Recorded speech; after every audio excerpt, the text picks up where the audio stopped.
have been a better attendance. General Anil Chauhan, CDS, Admiral Vishnu Bhagwat, former CNS, Air Marshal Karyappa, General Gaurav Rana, former Chief of Nepal Army and Honorary General of the Indian Army, Mr. Himmat Singh, I put his placard and I think he's seated here, Headmaster, the Lawrence School Sanawar, Mr. Vinay Pandey. Since I did the settings, I can see the former headmaster and Mr. Vishisht, who's right here, the headmasters. I think institutions are run by headmasters and they come along and as important as the panelists over there. The benefactors, most of them Himalayans.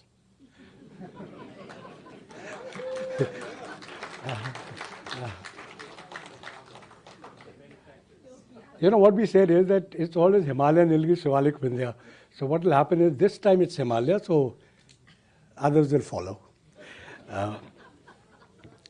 Old Sanawarians, present Sanawarians, faculty, guests, my little friends in the barn hall.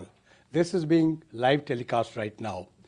And I think I have to look up into the camera and to say, hi, how are you all? They're telecasting that to the school. The event is a school event. And we've come into an age where you could be anywhere and you could still be speaking to the students. Jai Hind and a very warm welcome to each one of you on behalf of Jan Sandhu and the editorial team. CTBs, coffee table book, as we call them in the army, are nothing else but pictorial stories. And I have been known to tell stories. So today is a day of stories, and need to start with one small story. Being the first batsman, you can set the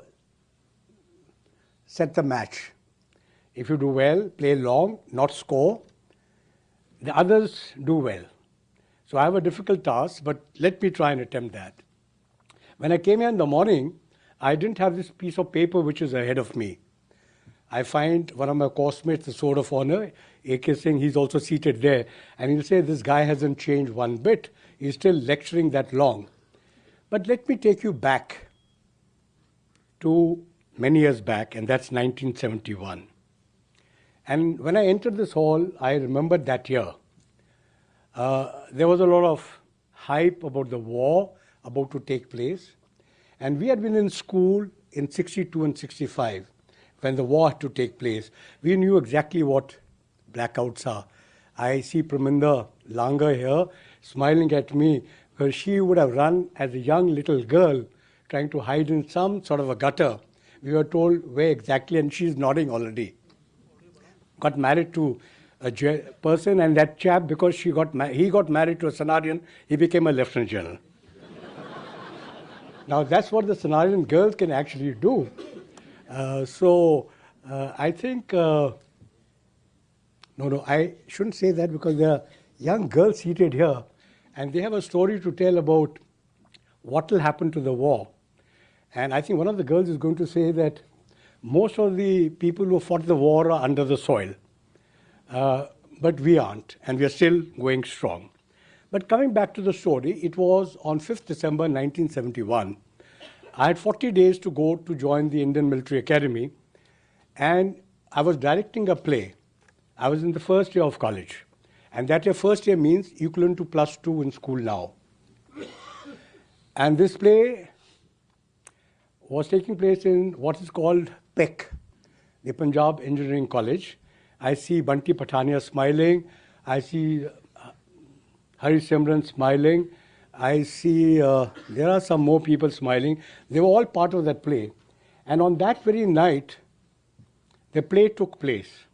And midway through the play, the chief guest was the Governor of Haryana, Mr. B.N. Chakravarti. And what happened is that there was an air raid. PEC became dark. People in Haryana, Punjab and Chandigarh know what to do in an air raid. They know it even now. But Sanawarians knew it even better.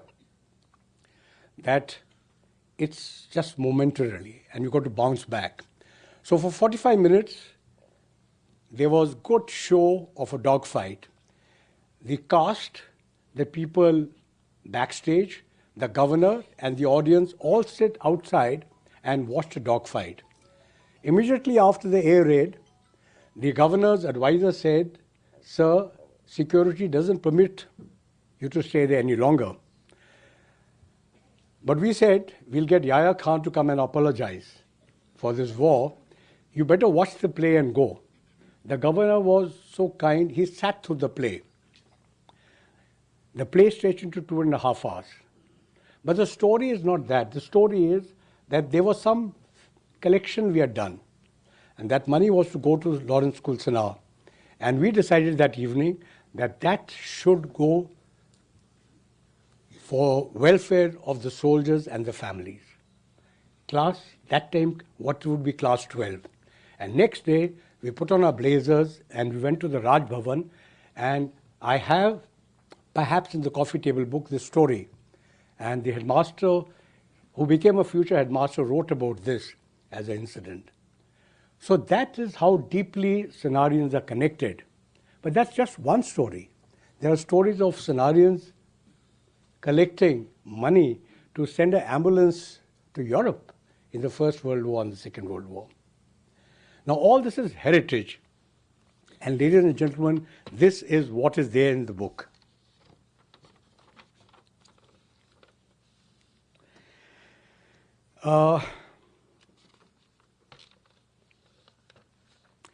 The coffee table book is not about nostalgia.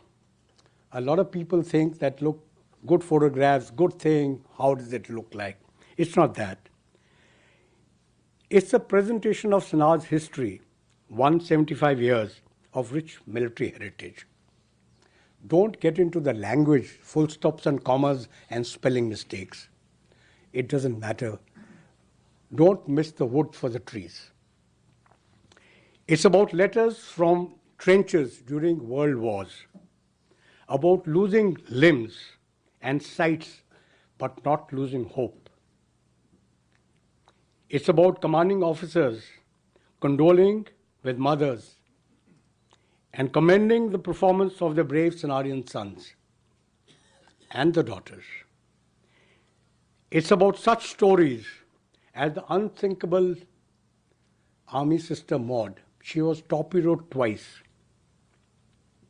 Now these are stories which I chanced on when I was doing the school museum many years back in 1998-99. And I found a treasure of these letters lying in various files.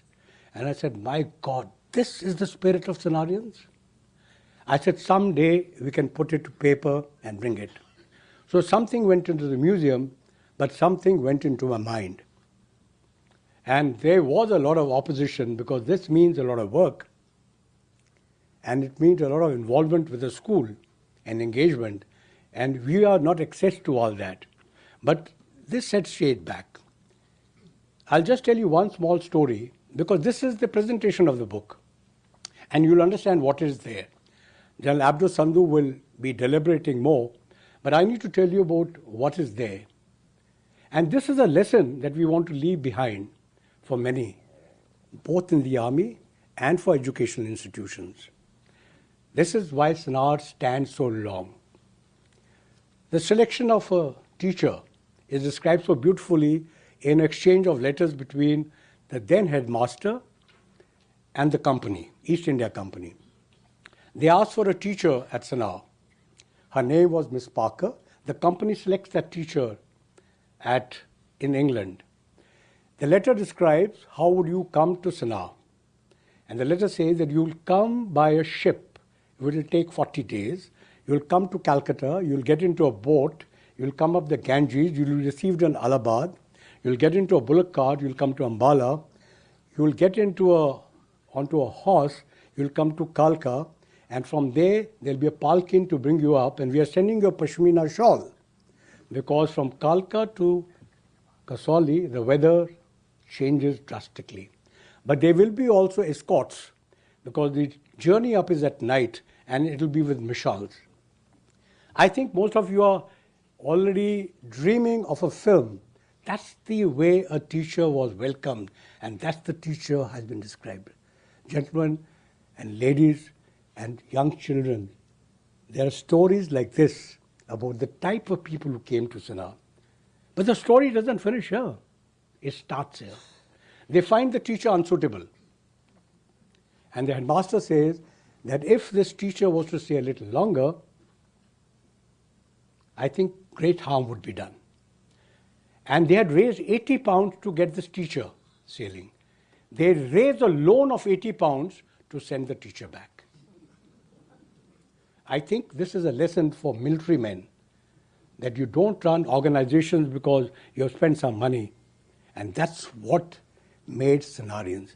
The teachers and the headmasters who came there one after the other. And therefore I'm so happy that we have Praveen Vishesh, an old boy, a defense ward son.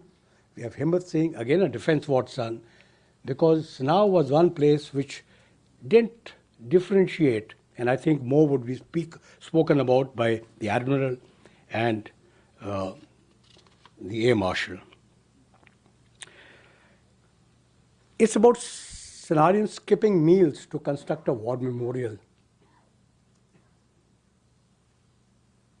I think, therefore, everyone does the eyes right every day in the morning. It's about being winners of the Cadet Imperial Championship, the largest sporting event of its kind in that time for 2 consecutive years. And where did they send the team to participate? To Canada. Visualize in 1926 to send a team. Today we find it difficult to send a team to play inter-school match, but a team went to participate in Canada. This was lost history, and we thought we'll bring it back and leave it for generations to come. This is Sanawar. It's about CNCs and Governor Generals of India stepping at the peacehead. If you look at the list, we perhaps have the largest number of CNCs in India reviewing the parade. If a parade had to be reviewed anywhere, it was the Lawrence School Sanawar. It's recorded there. We are passing this on to you and to this little young boys and girls, that when you march well, every CNC who comes over there would be looking at you. You got to do your ancestors proud. I could carry on and on. So ladies and gentlemen, I'll not take more time. It's hoped that the CTB will encourage schools across the world. We're not talking about Sanawar. We said, when we sat down, we said it'll encourage schools around the world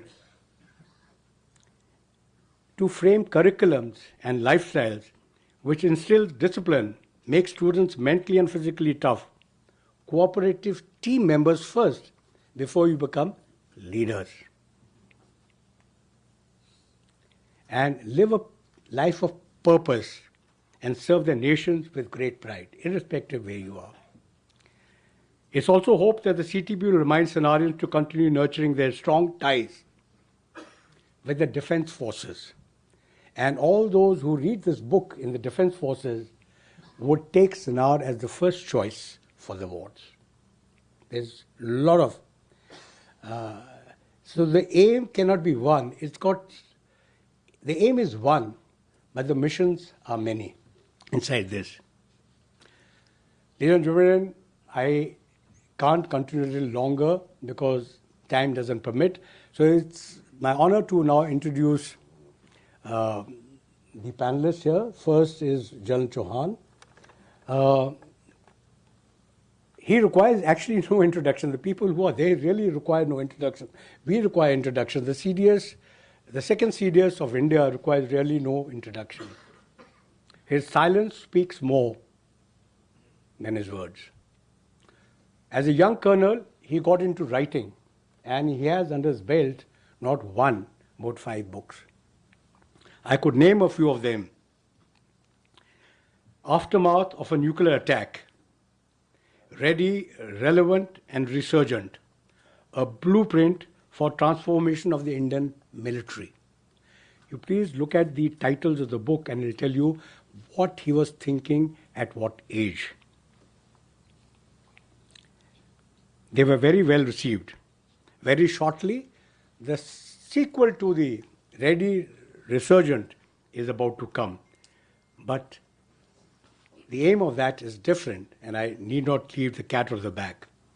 When he was the center commandant as a brigadier, he went into the history of the regimental center. People write about history of regiments, but he went into a very niche thing, history of the 11th Gurkha Rifles Regimental Center. No one has written a book like that. But he's an artist at heart. He collects masks.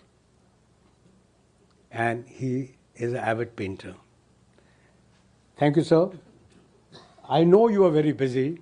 I knew you were very committed. I knew I've been very demanding. I know I have pestered you with all the WhatsApp of what we are sharing with the Sanawarians. I sometimes wondered that you will say that, look, I might as well go for this and lay off this, my regimental officer. Otherwise, every day I get something about a coffee table book coming. So I'm most grateful to you, sir, and I'm sure you'll enjoy reading it. We have Admiral Vishnu Bhagwat. You know, when you are young, you are a rebel, and you always admire people who don't go by traditions that they are. But he's steeped in military tradition. He's a military, I would call it a military ward, a defense ward. Generations of it. And once when I got speaking to him, I don't know whether he permits me or doesn't permit me. I think I'll leave it to him if he does. That 5, 6 generations in the military. And he was responsible to what you're seeing today. We are talking about the Atmanirbharta.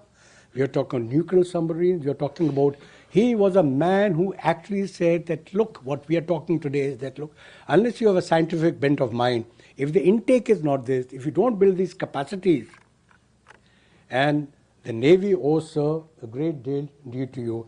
I personally owe you a lot because I knew you were very committed, but Neelofer, his lady wife, she's seated here. She's come to keep a good watch on him because he normally takes little more than the time allotted. So thank you, ma'am, for coming and helping us out. The Admiral told me, is there a watch there? I said, no, you don't have a watch, but you have a watchman who will be seated next to you. We have Air Marshal Karayappa. The Air Marshal had decided that he will not attend. He said, I have come here many moons back. I said, sir, your father, his portrait is there above the exit door. And it depends, the portrait has been so done that wherever you're sitting, it looks he's looking at you. So I said, you know, your absence will be felt on the stage. And he said, you've arm twisted me, I'm coming. And he's come with his daughter, who's an old Sanawarian. Raise your hand, please. And her husband. So I'm sorry, I arm twisted everyone, so they've come over here. He was a fighter pilot, and then he was a hepta pilot. He was shot down. So he has an experience which none of us has. And he was taken a prisoner of war. And Ayub Khan was his father's good friend. And so Ayub Khan called up and said, I will wish to release your son. And you know what his father said? He says, all the prisoners of war are my sons. Take care of each one of them. Now that's the type of people we have sitting right now here in the hall. I thought General Rana would smile when I say something about him, but I think I made the speech a little too serious. General Gaurav Rana came as a young Nepal student, young Nepal royalty. And, you know, he came pampered from Baba Mahal, and I was put in his charge for a while to teach him Hindi or something like that, I remember. But he was of my house, and my house is very good, Himalaya house. And see, since we are a good house, everyone says Yaya. Even the Nilgirians say Yaya. So, Gaurav Rana, you know, how do I describe him? So, let me say something which he's not heard. And his wife will then say, and they've come from Kathmandu all the way for this, Rohini, Dolly is a name, Rohini, good family friend. She is sitting with my wife and she'll say, Vijay, you made a good speech. So let me say something nice about General. And every word that I speak about him, I mean that. I think in the recent time, amongst all the chiefs of the world, army chiefs, I don't think there has been someone who could have paralleled the achievements of General Rana. And I'll tell you why. He joined the Royal Nepalese Army and he fought the Maoists. And when a transition took place, he amalgamated those people and left a peaceful army. I don't think there has been a case like this. I think if anyone trusts anyone in Nepal, like in India, the last survey was of 2022. 91% of the people said, we trust the army. The same army which fought the people. And who was at the helm of it? General Gaurav Rana. I think it deserves a clap. So General Rana, truly speaking, the problem of Asians is that we don't write much about our generals. He should actually go down in the annals of history of equivalent to what MacArthur did. And I visited Nepal immediately after the earthquake. And General Rana said, could you speak to some of the officers? I was on a visit there and he called me. He was living a soldier's life and not a general's life. He and his wife were in a barrack, and that's what the barrack life at Sanawar taught. I think all this is there in the coffee table book. We have here, ladies and gentlemen, many people. I need to speak about the editor. We were only small clerks, and the editor is actually A.G.S. Sandhu. It is a privilege to be part of his team. A thorough gentleman, he was at the desk working on the CTB for 5 years. Despite an attack of COVID, his mother's ailment, prolonged sickness, and then passing away. And then finally, he had a not very good successful cataract operation. So anything that we did, he found it difficult, and therefore there was some time and delay in this entire thing. But he kept at it, and we owe him much gratitude. And whenever we were, I won't say giving up, because Sanawarians don't give up, but whenever we want to take a break, he always came and said, come on guys, next. And now I'll introduce the person who will join me next here, is General Kulpreet Singh. Incidentally, Himalaya House. Class of 1979. A second. Did you notice he didn't say India? That was intentionally done. A class of a second generation officer, class of 1979. He was the school bugler and the drum major at Sanawar. Commissioned into 68 Armored Regiment. He commanded 3 Cav and 10 Infantry Division, where 3 Sanawarians went and commanded the same division. He's a PhD in education management. And he was the president of the Old Sanawarian Society when they mooted this idea. And he said that, what do we leave behind? Can we leave behind the military heritage of the school? Ladies and gentlemen, the editorial team is most grateful to the CDS and to the panelists, Admiral Bhagwat, Air Marshal, you and General Gaurav, you, and to each one of you who has come here, and to all the family members, and my dear friends, I'm not naming, I see all of you seated here, they're all familiar faces. Thank you so much. Over to General Kulpreet.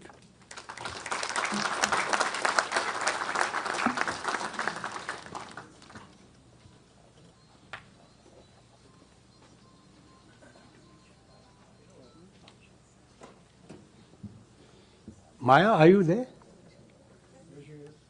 Please raise your hand. So that's Maya Manekshaw, Sam's daughter, who's present. Thank you so much.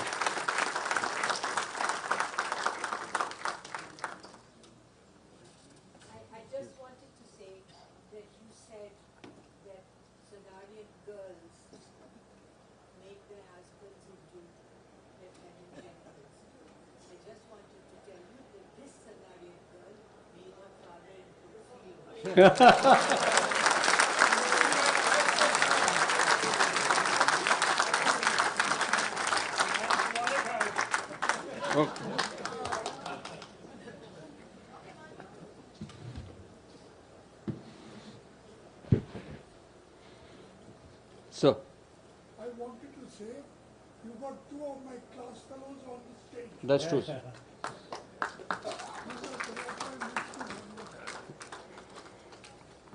Thank you, General Lothra. Chief of Defence Staff, Admiral Vishnu Bhagwat, General Gaurav Rana, my house captain at school, Himalaya House, Air Marshal Kriyappa, distinguished members on the dais, ladies and gentlemen. It is both an honor and a privilege to set the stage for the release of this coffee table book by briefly reflecting on its origins and introducing the remarkable editorial team behind it. Sometime in 2019, when I had the privilege of serving as the president of the Old Sanawarian Society and as a member of the Board of Governors, we were deliberating on how best to commemorate 175 years of the Lawrence School Sanawar, to be marked in 2022. Several initiatives were proposed, ranging from infrastructure upgrades to commemorative events on campus. Among these, I propose the idea of a coffee table book dedicated to Sanawar's rich military legacy over 175 years. The idea found immediate resonance. For generations of Sanawarians, the school's ethos, rooted in discipline, resilience, and a distinctively military flavor, has shaped lives and careers. Capturing this legacy in a permanent, visual, and scholarly format felt both necessary and overdue. To bring this vision to life, I approached Major General A.J. Sandhu, VSM, a respected military historian and author, to lead the effort. He initially declined, as he was deeply engaged in two major writing commitments, including a biography of his late father. However, I was certain that no Sanawarian could remain untouched by a call to contribute to the school's legacy. I approached him again, this time assuring him of full institutional and editorial support. To our great good fortune, he agreed. And that, I must say, was the turning point of this project. No endeavor of this scale, combining history, memory, scholarship, and visual narrative, can succeed without a team of credibility, depth, and commitment. It was my privilege to bring together such a team. Allow me to introduce them. At the helm is our editor, Major General A.J. Sandhu, VSM, retired, Vindhya House, class of 1962. Known to many of us simply as Abdo. A third generation soldier, he is the son of Lieutenant General Jaswant Singh, PBSM, former Vice Chief of the Army Staff. A distinguished arty officer, seasoned commander, instructor, and military scholar, he has authored acclaimed works including Battleground Champ, the Indo-Pak War of 1971, with honor and glory, famous 5 arty battles. General Sandhu brought to this project intellectual rigor, professional depth, and an uncompromising commitment to historical accuracy. Under his stewardship, this book is not merely visually appealing, it is authentic, credible, and enduring. Sanawar will remain deeply indebted to him for documenting its military legacy with such integrity. Next, Major General Kanwar Vijay Singh Lalhotra, ABSM, YSM, SM, Himalaya House, class of 1969. A former head boy and recipient of the President of India's medal as the best all-round scholar. His school living certificate, endorsed by the legendary headmaster Major Somdutt, describes him as the ablest head boy in the last 14 years. A distinguished general, a former principal of Mayo College, General Lalhotra is in many ways a living repository of Sanawar's history. He established the Sanawar Museum, and later conceptualized and steered the Army Heritage Museum at Anadale, Shimla. His contributions also include the Manekshaw Centre, where we all are sitting today, the Amar Jawan Memorial at Jaipur, and memorials at Natula and 11 Gurkha Regiment Training Centre at Lucknow. His eye for design, sense of history, and attention to detail ensured that this book is not just informative but evocative. Representing the younger generation is Mr. Sagat Shaunik, Nilgiri House, class of 2009.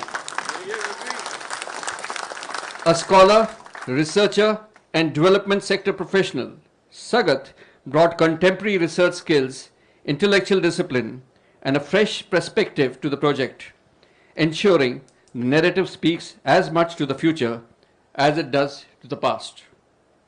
He comes from a distinguished lineage deeply embedded in India's military history, from Savitri Kanolkar, the designer of the Paramveer Chakra, to Captain Somnath Sharma, India's first PBC awardee, and General V.N. Sharma, former Chief of the Army Staff. As for myself, I had the privilege of serving as the fourth member of this editorial team, and I am very grateful to General Luthra for his generous words about me earlier.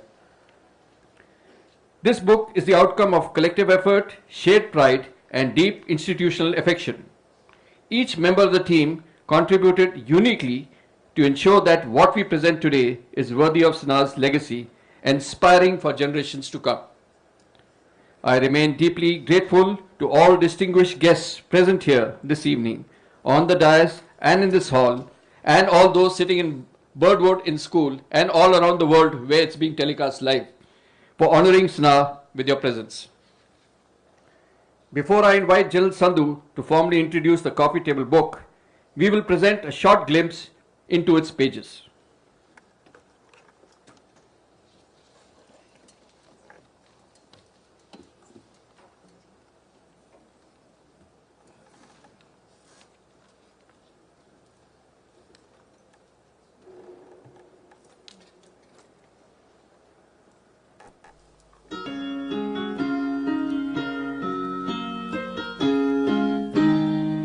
Here the Canons of Sanaw speak in Sanaw's military heritage, 1847-2025.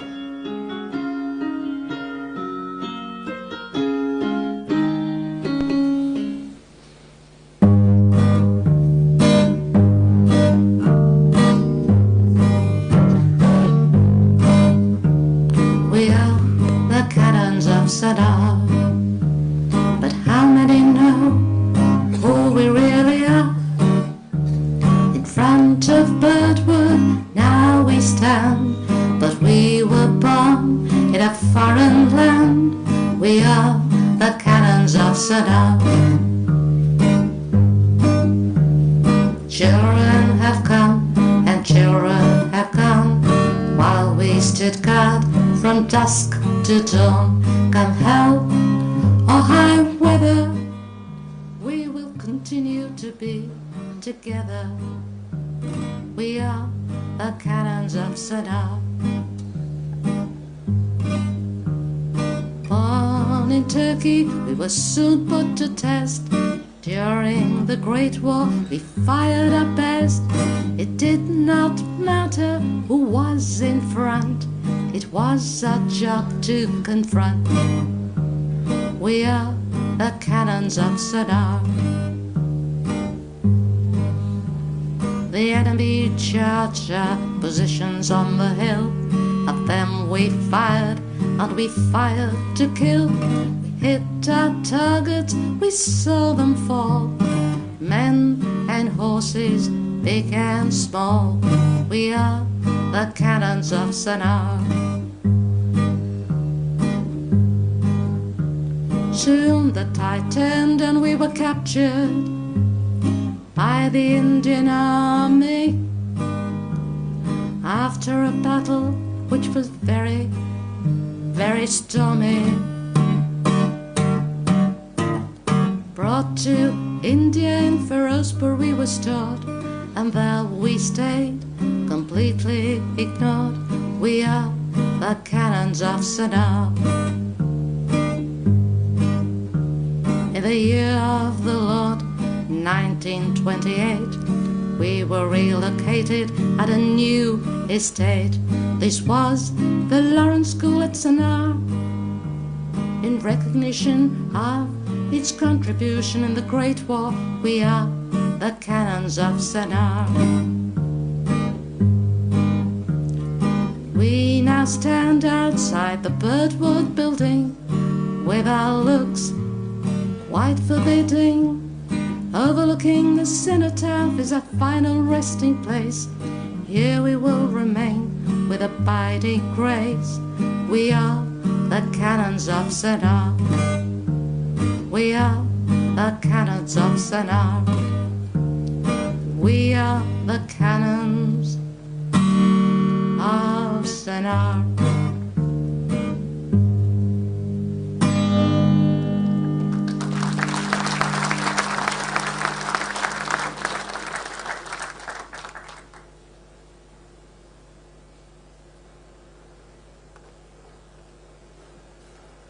Amongst the many things you'll find in the coffee table book is a treasure of letters written from the trenches in the battlefield.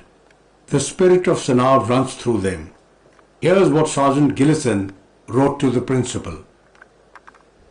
Having just received the 1915 December copy of the Sanawarian, I thought it my duty to write and thank you for your kind remembrance of me and all the other Sanawar boys in my regiment. I can assure you, both for myself and on their behalf, that we are very thankful to see that we are still thought of in the dear old school. Unfortunately, a good number of those who sailed from Bombay with me are now under the soil. I am sure that wherever they are, they will appreciate your thoughtfulness, especially those who are at present in the trenches. I can assure you that we are all upholding the honour of the school, and have much to be thankful for in having received our first training at Sanawar. I know I have put many of the principles which SMR Ricks taught me on the football field into practice both in the field and in the trenches, and found them to work with very good results. I am sure that others will say the same. This training is brought more into prominence when it comes to shooting, for, as you know, in the trenches, one hasn't much time for sighting purpose. Snap shooting is the order of the day, and I may say the night. For the Germans, with all their faults, are excellent shots. One has only to put one's finger above the parapet for a second, and the bullets come over. Sometimes a miss, but very often a hit. From this you can see that it doesn't pay one to keep popping one's head over the parapets just to see what's going on. I can assure you that when it comes to firing over the parapet, you have to be smart with it. I see Sergeant Burns' name on our roll of honour. He was in the trench just beside me, and was at the time in charge of a machine gun. At this time, I am sorry to say, we were troubled with a shortage of munitions, and the Germans, seeing our weakness, started shelling the trenches with shrapnel and high explosives. One of these shells burst just in front of the gun, and poor Byrne got hit right through the chest. We buried him, along with a good many others, just behind the trench, and erected a wooden cross to their memory. Shortly after this, we evacuated these trenches and went to Hill 60. This, as you know, occurred at Ypres. In the trenches round Hill 60, I got my little dose. It happened to be a 16-pounder shell which burst right in the trench, about 4 yards from where I was standing. It has indeed made a mess of my arm, but thank goodness it got no further. I am very thankful to say that now I am improving gradually. The doctor believes that in time I will regain full use of it. For this reason I have been sent to this depot, which has been converted into a central massage school. We have all the latest electrical appliances and methods of restoring the use of disabled limbs. Hence I am at present undergoing a 6 months course of massage, which I hope will fit me once again for the firing line.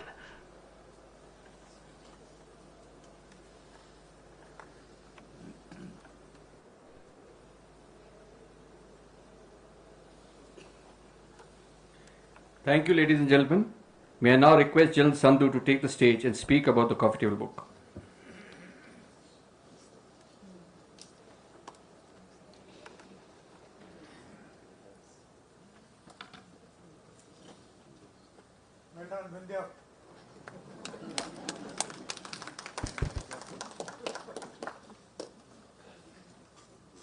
I shall start by thanking Himalaya House for giving a Vindhyan a chance to speak at all. Thank you. You can't beat Himalayans. That much I can say. Okay. So, 5 years of toil and the big day is here today. It has been a long journey of which partly has been spoken to by General Lalhotra and General Kulpreet. General Anil Chauhan, Chief of Defence Staff, Admiral Vishnu Bhagwat, Air Marshal K.C. Karyappa, General Gaurav S.J.B. Rana, Headmaster Mr. Hemant Singh Dhillon, former headmasters Mr. Vinay Pandey and Mr. Praveen Vishisht, staff members, Sanawarians, present Sanawarians, old Sanawarians in the audience and virtually connected in Barn Hall, veterans and serving officers, ladies and gentlemen. It is a matter of great honor and indeed a historic moment for Sanawar to have the Chief of Defence Staff and 3 very distinguished old Sanawarians from the Defence Forces on the stage to release a book which deals with the military heritage of our school.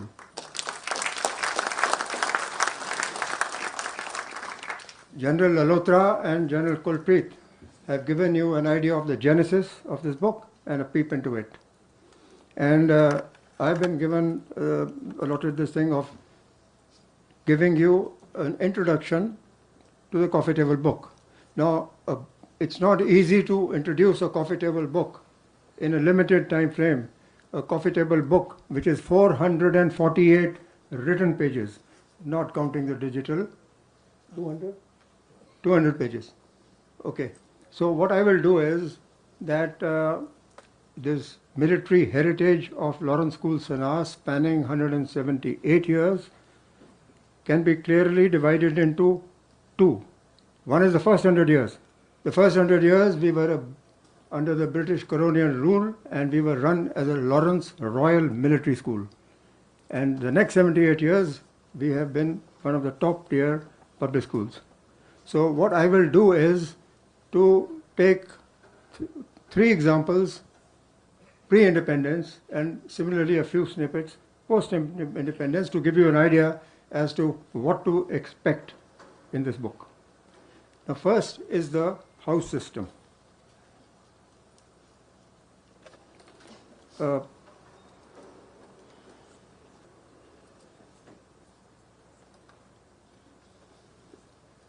not coming here. The dedication, the contents, the house system.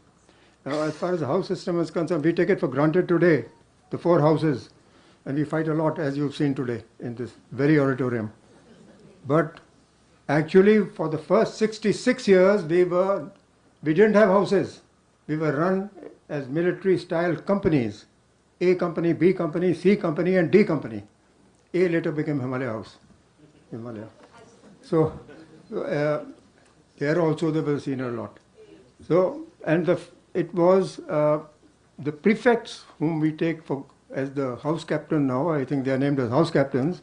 In those days, the house in charge students had military ranks, sergeant, corporal, lance corporal. And by the way, they were given extra pocket money. So I think some of the prefects here can now go back and ask Mr. Hemant Dhillon to add to the pocket money from the school side. It was in 1913 that our principal at that time, Reverend George Johnson Barn, who himself was a product of a very famous public school in England, he brought in the concept of the house system. And the first houses that he named were after famous British officers of that time. They are on the slide over there. Except Himalaya House. That is Lawrence House. A company became Lawrence House. I bet they didn't know this part. It was, and when we had independence, the strength had dwindled so much that everybody was bundled into one dormitory. There was no house. It was Mr. Carter, the man who transited Sanawar from pre-independence to post-independence, who's not spoken that much of. He was my first principal when I joined in 1953. We owe a lot to that man. And as the strength built up, he came up with two houses, and they were not given any names. It was white house and blue. It was only in 1952 when the school had sufficient strength that the new lot of houses came up. These ones. There are the flags, there are the shields. So this is the story of the house system. Now, coming to the colors. The colors you saw in the clip also, any Fauji, any army, navy or Air Force officer or veteran will swear by the fact that the colors are the pride of any unit. Even in olden times, in Indian history, when the king rode on his chariot, his dhwaj was on top. Those were the colors. The British only formalized them. In our history, they go further deep. And it was an honor for any regiment of the army and likewise of the other services to be awarded the colors. And Sanawar is one of the 6 schools in the world who got the colors, the royal colors. And the only one who got the colors not once, not twice, but thrice. These are the first colors presented in the one which you see there. They are the first colors presented by the Earl of Dalhousie, Queen's colors. These were presented in 1853. These colors were presented by none other than Prince of Wales in 1922 in Dehradun. And they were presented in the grounds of RIMC. How come in RIMC? Because that's the day, 13th March 1922, when RIMC was inaugurated. So after inaugurating them, he came to the parade ground, and after an impressive parade by the Sanawar contingent, which was gone down there, he presented these colors. Even RMC does not know, I am sure, that the first event on the ground was not theirs, but of another school. That's ours. The third colors were given in 1940. This is Viceroy Lord Linlithgow, and this is Barnes. You will recognize this one. Now, these colors were really not, in a sense, new colors. They were presented because after many years there was an anomaly found in the design of the ones which were presented in 1922. And therefore, it had to be redesigned and represented, and so these were presented during the Second World War in 1940. So these are the 3 colors we've had, but what is not known to most people, again in the audience I'm sure, is that we were going to be the first school to be presented by the president's colors. But this got, I shouldn't use a harsh word, sabotage. But about this you can read in the coffee table book. We would have had otherwise the president's colors as well. And just to tell you the significance of colors, I brought a poem to read out to you. This is a poem which I first heard when I was commissioned in the Indian Army in 1967, and it has stuck with me. A moth-eaten rag on a worm-eaten pole, it does not look likely to stir a man's soul. 'Tis the deeds that were done neath the moth-eaten rag, when the pole was a staff and the rag was a flag. This is what the colors are. Now, after this, the third thing which I want to talk about is the Sanawarian contribution in the Great Wars. Some of it got covered. Some of the letters, one letter was read out. There are many letters in the coffee table book which I would like you to read. In fact, it is a coffee table book made in a manner that you can start it anywhere. And I would recommend you start from the letters from the battlefield. Each one has a story to tell. Each one, including you saw recently the torpedoing of the Iranian ship. There is a story of a nurse, Sanawarian nurse, whose ship was torpedoed twice in the First World War. And she was rescued both times when she was being moved from England to Egypt. And she lived to tell the tale. And the tale that she wrote is in the book. Now, in the war, hundreds of Sanawarians fought in the First World War as well as the Second World War. But I will only talk about a different aspect, and that is this one. This is one of the photos you saw earlier. Because in the First World War, again not known to many, there we became the first school to send 3 contingents of present Sanawarians to the battlefield. Still wet over the years. This is the story of the first contingent which went to Mesopotamia. And 14 boys, 2 civilian staff, and 2 military staff were selected to go. They went to Mesopotamia. The second one went to British East Africa, and the third one went to the battlefield in France. And by the time the war ended, 3 of them. The story is about this one. As you look at the photograph, the one on your extreme left is the head boy, William Taylor. He was part of this contingent. They sailed from Bombay sometimes in July of 1915. Next year, on Ascension Day, that is 3rd March 1916, when the evensong service was being conducted in the school chapel by the principal, Reverend George Johnson Barn, a peon entered from the side door with a slip in his hand. He handed over the slip to the principal. The principal read it. The moment he read it, his shoulders drooped. He became ashen-faced, and in a shaken voice, he announced to the audience the sad news that the head boy, William Taylor, had been killed in action. But that is the military legacy of Sanawar. Now, after that, so these are the basic 3 things I wanted to cover of pre-independence. This doesn't seem to be working. So William Taylor is seated on the ground or the chair? No, on the chair, On the chair. on the chair, yeah. Extreme left. Sagar, can you just help? Sagar, this is not working. Can you go to the next one, please? Next slide. Yeah. So this is a war memorial, and on this column on the left side are inscribed the names of the 26 Sanawarians who died in World War I. And every time all of us who are here have done an eyes right or an eyes left. This is the girls doing an eyes right. If you see in a little distance is the recessed wall. Those are the names of old Sanawarians who have died in battle in the 2 great wars and post-independence. Can we go ahead, please? Yeah, this is the one. Closer look. You see on the right side, on one side, the post-independence, those who died. Ahead, please. These are the names of the Roll of Honor. And now we were talking about defense awards because before that, after independence, the landmark event was the founders of 1947. 2 months after independence, we had the founders. There were not very many students in October 1947.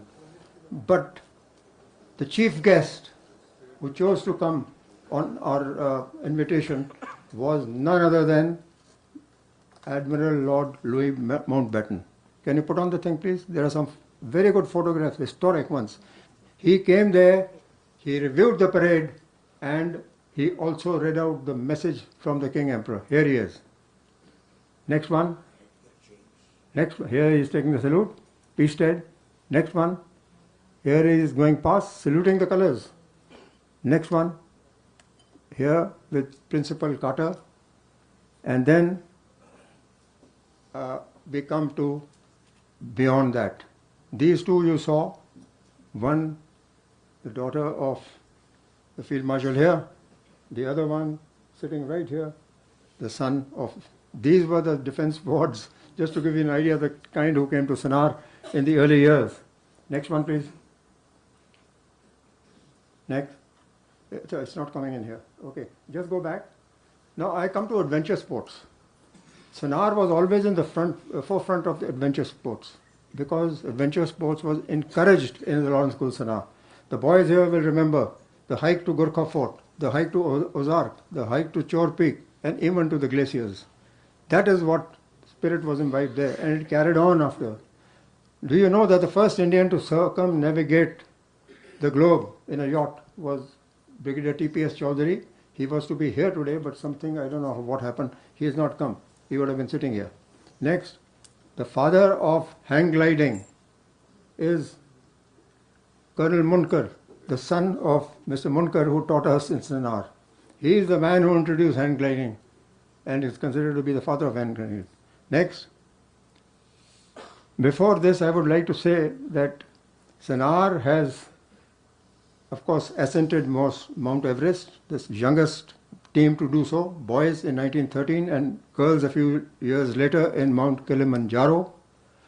But what we feel really proud of is that the only Indian who has climbed the highest peak in every continent and skied to the North Pole and the South Pole is also a Sanawarian, Ajit Bajaj.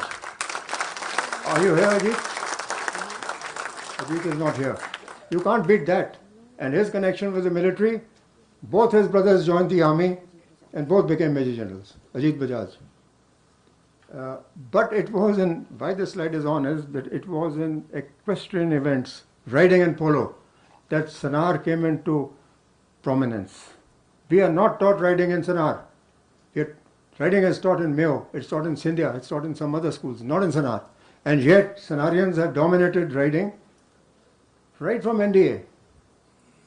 They became internationally known polo players. The Sodhi brothers, Billy Pickles, the Kalans, the Colonel Garcha, Rupi Brar, you name them. VP Singh, who had the best handicap in his time. These are the polo players of yore. But the tradition continued later with the likes of Colonel Perry Garewal and two officers even now who are serving.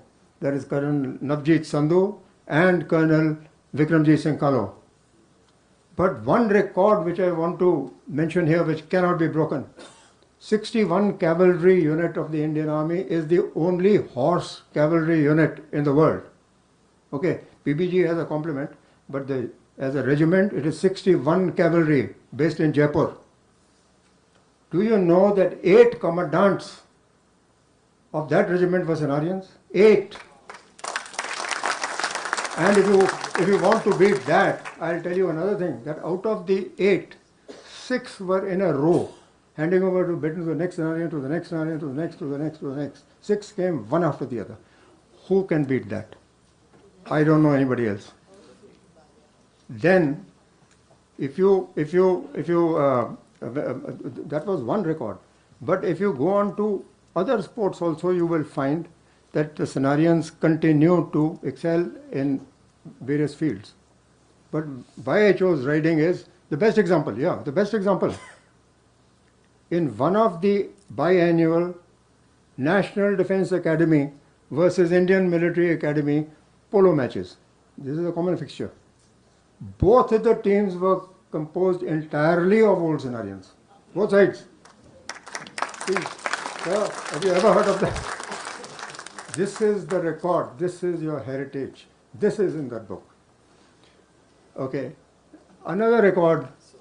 Just next slide, please.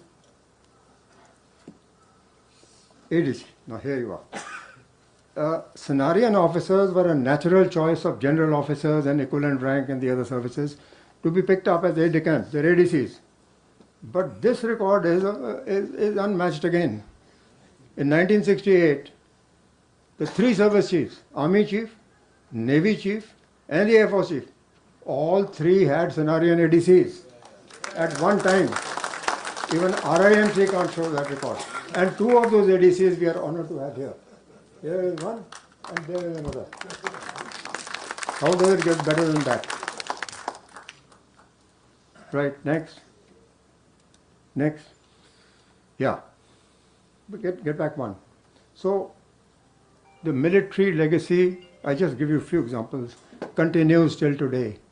These 2 slides will tell you of our youngest serving officers of the Lawrence School Sanawar. That one, Lieutenant Yuvraj Singh Nugal, he got commissioned just 3 months back, in December. The one when he's wearing the red sash, that is when he was commanding a parade in Founders in Lawrence School Sanawar. and the one on the right is his proud parents 3 months back. He is today serving in inhospitable terrain in Ladakh. This boy, I had requested him to come. I'm not sure. I've not met so many people in the hall. Yuvraj, are you here? No. Okay. The next one. He didn't get a TD. Huh?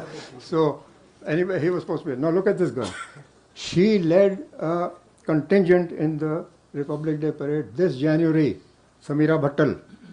Look at her expression as she goes past the President of India. That speaks of your school. This is the military legacy which is continuing today. And next, please flash the next 3 slides slowly. This photograph is barn-shaped structures. Ladies and gentlemen, this is where the first 15 students who landed up in Sanar on 15th April 1847, they were housed in this. And this was constructed by William Hodgson. This.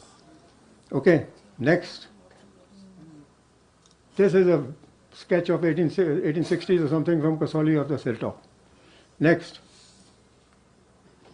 This, I told you, the only standing building today is the chapel behind. All this is gone. This is a quadrangle. And you see the military style uniforms? Because those were the time we were companies. We were not houses. That was the uniform in the 1860s. That was the Lawrence School Sanawar.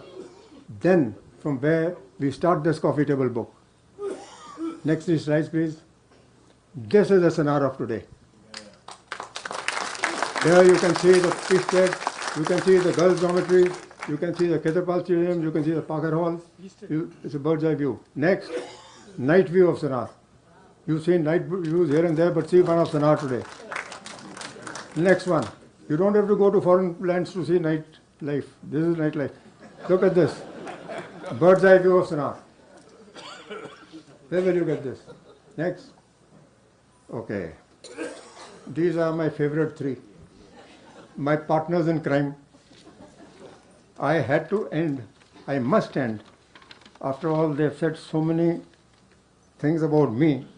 Most of them, I think, were not really deserved, but kind of them. So this I have written down. I don't want to miss what I have to say. So in conclusion, I wish to place on record my deep gratitude to my editorial team. This coffee table book is the result of a collective endeavor, shaped by shared commitment, affection, and pride in our alma mater. I would like to acknowledge the contribution of Major General Lalhotra, former head boy, whose creative genius gave the book its distinctive character and vision, what you will see today. His ability to shape ideas into form has left an indelible imprint on these pages. He made an extraordinary effort in working with the printer to design the book and produce this visually delightful masterpiece. I wish I had met him years ago. Next, Major General Kulpreet Singh, former president of the Old Sanawarian Society. As it was brought out earlier, it was his idea to encapsulate the rich military heritage of Sanawar for future generations. Ever enthusiastic, he was also a point of contact with the school for getting necessary material and information, for which he made innumerable trips to the hilltop. You just had to tell him he picked up his car and he was there gathering information. His enthusiasm, unmatched. And he also handled the post-production work with elan. Finally, I wish to acknowledge the youngest amongst us, Sagat Shonik, the only one with a full-time job. The rest of us were retired fogies. The only one with a full-time job who served as a vital link with HarperCollins. They needed somebody to be a link with the publisher, and he was the man.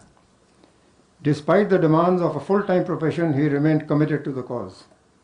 His knowledge of Sanawar also came in very handy in compiling this book, because he's written extensively about Sanawar earlier, including one about the Battle of Basantar and in the Shakargarh sector. Ladies and gentlemen, if this book has found its voice, it is because of this remarkable team which you see on the screen. Thank you very much, and never give in.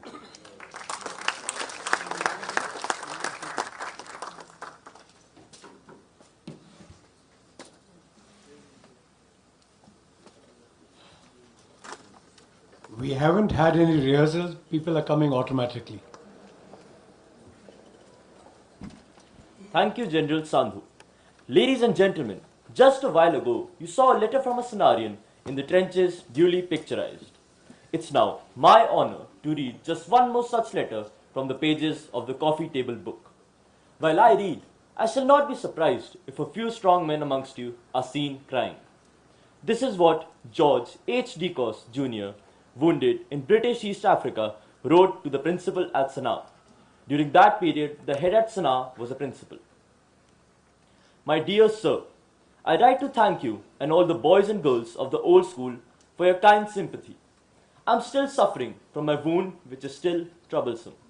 As you know, I was wounded in the shoulder and chest. It was only one bullet that did all the damage, but it was an explosive bullet. I have been in hospital for 13 months and over 2 years under electrical treatment. A number of the splinters went into my lung and some of them came right out of my chest. My shoulder has at last taken a turn for the better. I can now use my arm and hand, both of which have been useless for about 2 years. Although my wound was reported slight, it was very serious. I, like a silly fool, tried to hide this from everyone, but was found out by a doctor in the advanced dressing station. He marked me as slightly wounded and then examined me and found exactly what I told you. He gave me a jolly good talking to for telling him a lie and then went to get my dressings. At this moment, the enemy shelled the station and he was killed. After that, I only remember passing the Calcutta battery. When I came to, I found myself on an operation table and the date to be the 13th March. I was wounded on the 11th. For some days afterwards, the doctors had very little hope for me. I always say that had I not been a Sanaa boy, I would never have recovered. I have a lot to thank the old school for. I read a bit about myself in your 1916 edition of the Sanawarian, but really, I do not think I did anything worth talking about.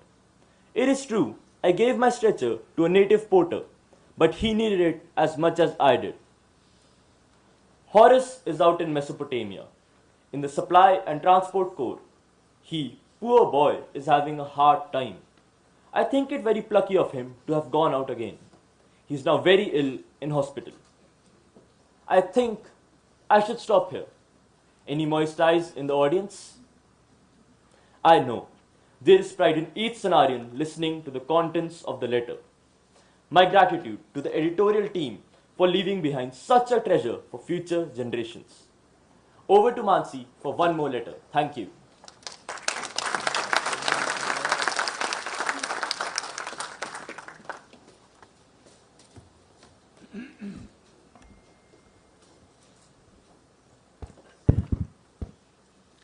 Thank you, Shradhan. Distinguished guests, few amongst you would have experienced moments when a pen weighs heavier than a sword. This is what Lieutenant Colonel J.V.E. Lees, commanding 18th Battalion KRR, would have experienced while writing a letter of appreciation to Mrs. Robertson, mother of 2nd Lieutenant C. Trousdale, an old Sanawarian killed in action in France. Mrs. Robertson herself was an old Sanawarian who never forgot her school and permitted this letter to be published in the Sanawarian so that all could be proud of a Sanawarian. Charlie Trousdale had been through it all from the very beginning when, with only 2 stripes on his arm, he fought his way back from Mons, a member of the gallant Old Contemptibles whose fame lives forever. Dear Mrs. Robertson, it is with great regret I write to tell you of the death of your son, 2nd Lieutenant Trousdale, in my battalion. He was very badly wounded, leading his men in an attack against a strong German position by a machine gun bullet in the thigh and body. And although at the time he appeared quite cheerful and we expected him to get over it, he must have been injured internally badly, as he died at the casualty clearing station either that day or the next. I am not sure which. I always looked on your son as an extraordinary fine soldier. always brave, energetic, and extremely enthusiastic in any job he undertook.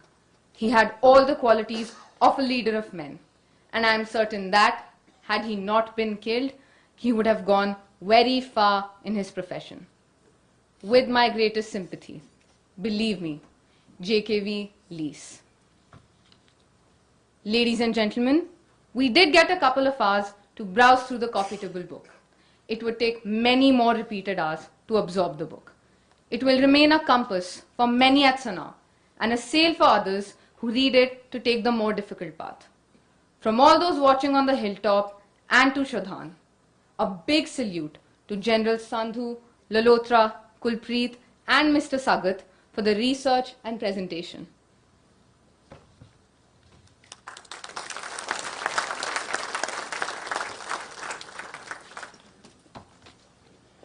May I request all to kindly rise for the best school of all.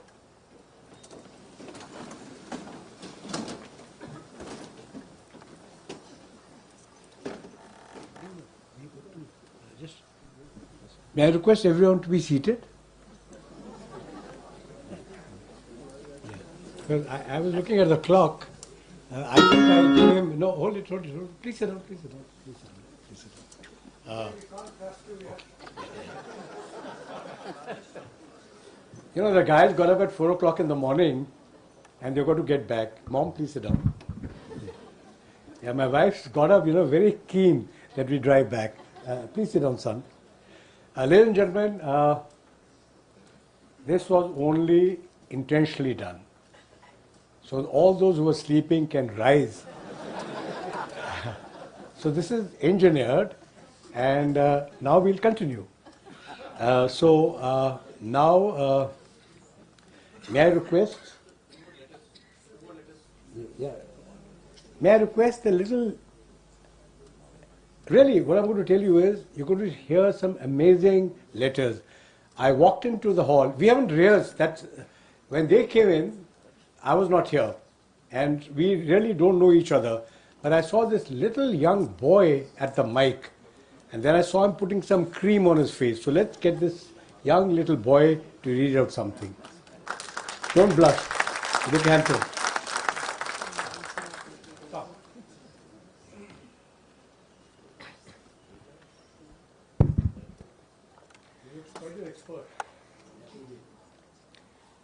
Thank you. Ladies and gentlemen, this is what someone my age wrote about what after the war.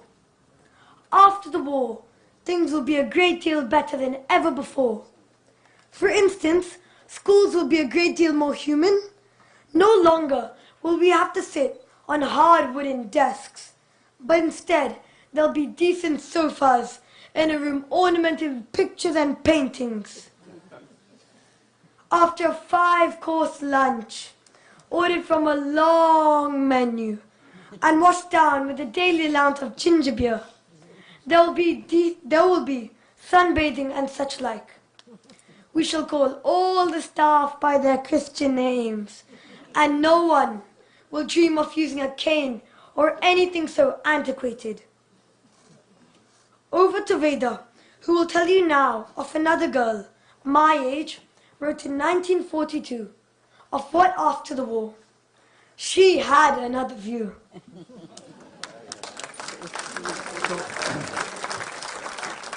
What these little children from prep school are reading out are actually, this was a class assignment given what would happen after the war. What do you think would happen after the war?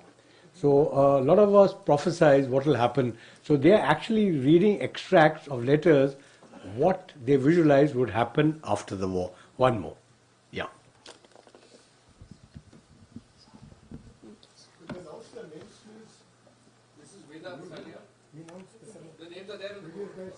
Thank you, Gobind. Ladies and gentlemen. Just one moment. Veda is here, and so is the grandmother. And the grandfather. The grandfather is visible. The grandmothers come from Dehradun. Am I right? Yes, sir. Thank you, Gobind. Ladies and gentlemen, this is another view. Our after the war, things will be a great deal worse than they are now. There will be a lot of unemployed officers, for example, and I expect that they will buy up all the old airplanes and bombers, which will be going cheap, and they will run ramshackle services all over India and England. They will not have the money to keep them in proper repair. And I cannot think which is going to be more dangerous, to be on land or in the air. If you are on land and just doing a bit of digging in your back garden, very likely you will be hit by bits of aeroplane dropping off.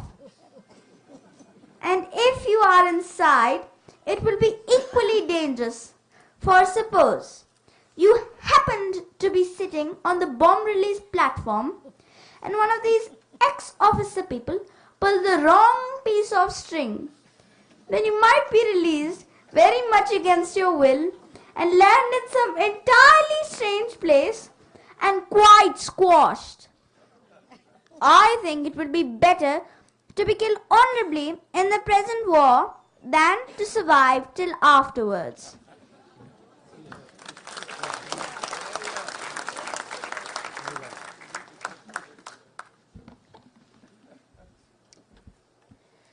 I wonder what they will do with all the war material when the conflict is over. I suppose ingenious people will make toys of sorts out of gas masks, and public authorities will turn the shelters into playgrounds. We shall see rifles with bayonets fixed supporting the clothesline, and tanks ploughing up the fields for turnips. I dare say sound detectors could be used for picking up news, and we shall be able to hear Hitler calling to his warden for more monkey nuts. After the war, life is going to be very complex for us girls. The people whom we would normally expect to marry will largely be dead. And the rest will return from the war with the most awful manners.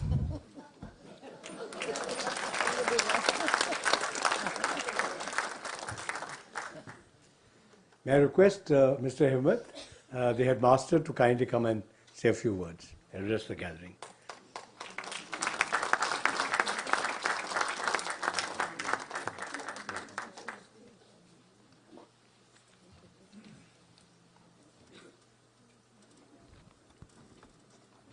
Good evening.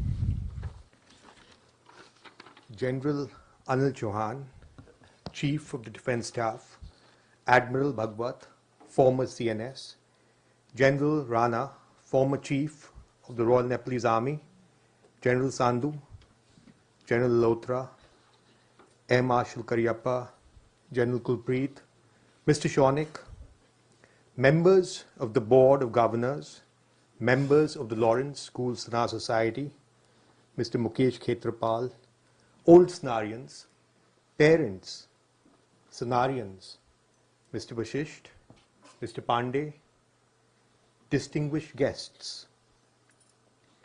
This afternoon, while I was on my way here, a very good friend casually asked, so what is the connect that Sanawar shares with the armed forces?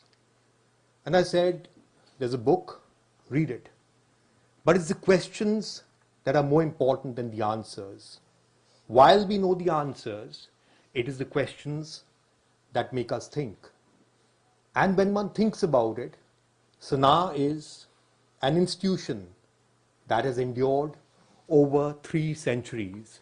We are 179 years old this year, and I'm sure it will be healthier in its bicentenary in 2047 when India is a Viksit Bharat.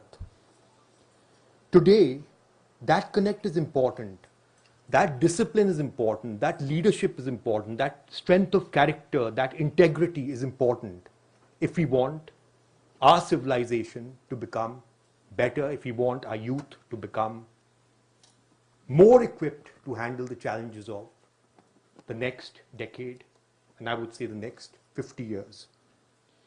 When one looks at Sanaa, it is a wonderful example of institution building. It is an illustration in character through education, that is, education that builds character and instills leadership. It is a living embodiment of grace under pressure. And today, who better than Second Lieutenant Arun Khetrapal, Paramveer Chakra, OS, who embodies not only grace under pressure, but the very soul of valor. Such was the degree of heroism that Second Lieutenant Khetrapal displayed that Brigadier Khwaja Muhammad Nasir, who had been the Pakistan Army officer responsible for the death of Second Lieutenant Khetrapal, recounted to Arun's father, to Brigadier Khetrapal. Your son was a very brave man, sir. He was singularly responsible for our defeat. To quote from his PVC citation, realizing that a critical situation was developing and prompt action was to be taken, Second Lieutenant Khetrapal assaulted the enemy strong points, physically overrunning them and capturing the enemy's infantry and weapon crews at pistol point. In the course of this action, the commander of one of the tanks in his troop was killed, but Second Lieutenant Khetrapal continued to attack relentlessly till all opposition was overcome and he broke through towards the location of our squadron. When enemy tanks started pulling back after their initial probing attacks, he chased them and destroyed the tanks one by one. When the enemy launched another attack with an armored squadron against the sector held by 3 of our tanks, one of which was manned by Second Lieutenant Khetrapal, a fierce battle ensued and 10 enemy tanks were hit and destroyed, of which Second Lieutenant Khetrapal personally destroyed 4. In the fight, Second Lieutenant Khetrapal's tank was hit and it burst into flames and he was severely wounded. Second Lieutenant Khetrapal was ordered to abandon his tank, but realizing that the enemy was still pressing the attack in the sector and that if he abandoned his tank, the enemy would break through, he continued engaging the enemy despite the grievous wounds and his own tank burning. In this action, Second Lieutenant Arun Khetrapal displayed the most conspicuous gallantry in the face of the enemy, indomitable fighting spirit and tenacity of purpose. It is without any shadow of doubt that he displayed great courage and bravery. However, neither of the above terms does justice to his gallantry. The correct term for the heroism displayed by Second Lieutenant Arun Khetrapal, PVC, on the battlefield is valor. Second Lieutenant Khetrapal was a student at the Lawrence School Sanawar. A glimpse at his history sheet reveals that he had a rating above average in honesty, loyalty, politeness, good manners, moderation, and application to work. In addition, it records that he was proficient in music. He played all games. I had the privilege of sharing a few thoughts with his brother, Mr. Mukesh Khetrapal. His brother recalled of how Arun was molded by his Sanawar school experience to do what he did when he died in battle at only 21. Mr. Khetrapal recounts, initially we struggled with how to align ourselves with the kind of discipline that gets instilled in us as soon as we get to school. Early morning rouser, PT, Hodson's run, boxing, getting ready quickly, marching up to Birdwood. Initially, we struggled. Getting used to the kind of regimen that the school system wanted from us, we struggled. And in our struggle, we survived. And then got used to it and enjoyed it. The discipline in our formative early years was one of the critical aspects that held Arun in good stead. However, what made Arun do what he did was perhaps influenced by how we would sing our school song so loudly, full-throated. And when we sang that song, Never Give In, It actually injected into each of us that that's the way to be. That school song, perhaps, is the epitome of what a Sanawarian is. Till the last bugle call, running up Tilly's Hill, it talks about struggle. It talks about never giving in till the very end. That motto, perhaps at that point of time, when Arun was in the thick of battle, is what got triggered. Perhaps when he was at school. Another very critical aspect of what the school was about was a kind of team spirit that we would imbibe in the inter-house games and competitions, shouting support for our teams. It's not an individual thing, but sitting there, whether playing or shouting for your team, was another essence which made Arun stand up for his teammates. Arun was called to battle. The infantry was under attack.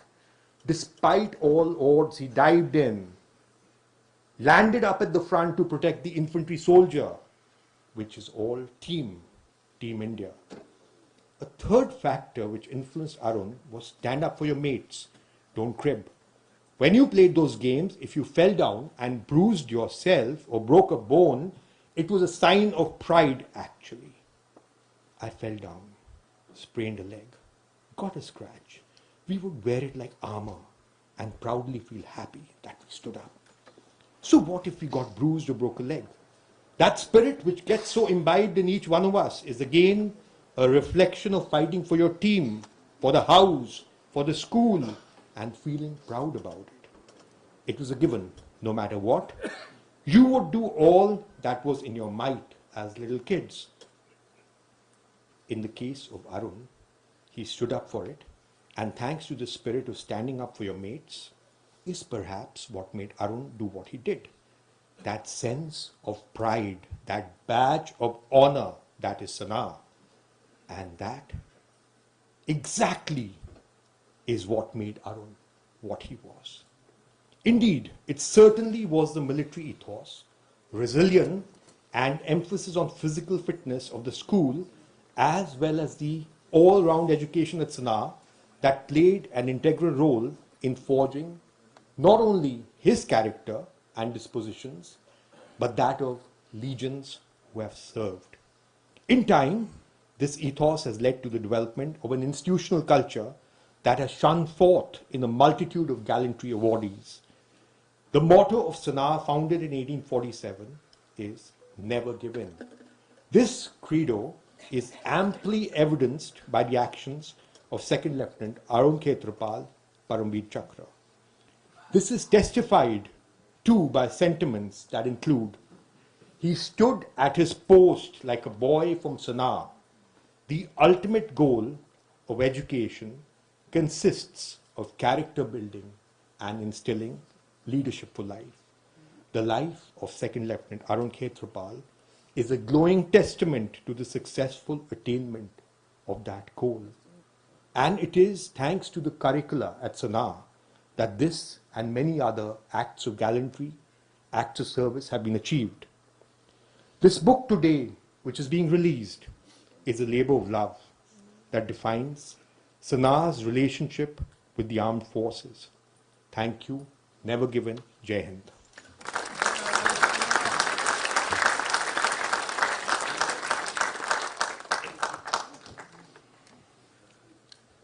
May I request General Rana to kindly address the gathering.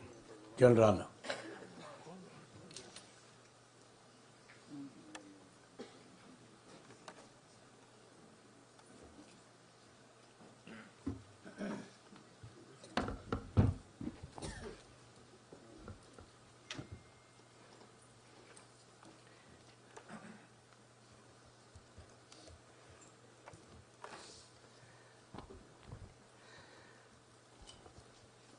Good evening, ladies and gentlemen.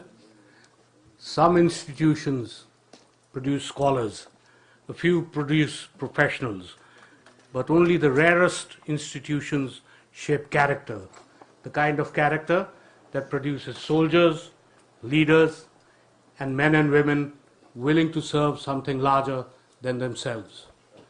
For nearly 2 centuries, the Lawrence School Sanawar has quietly done exactly that.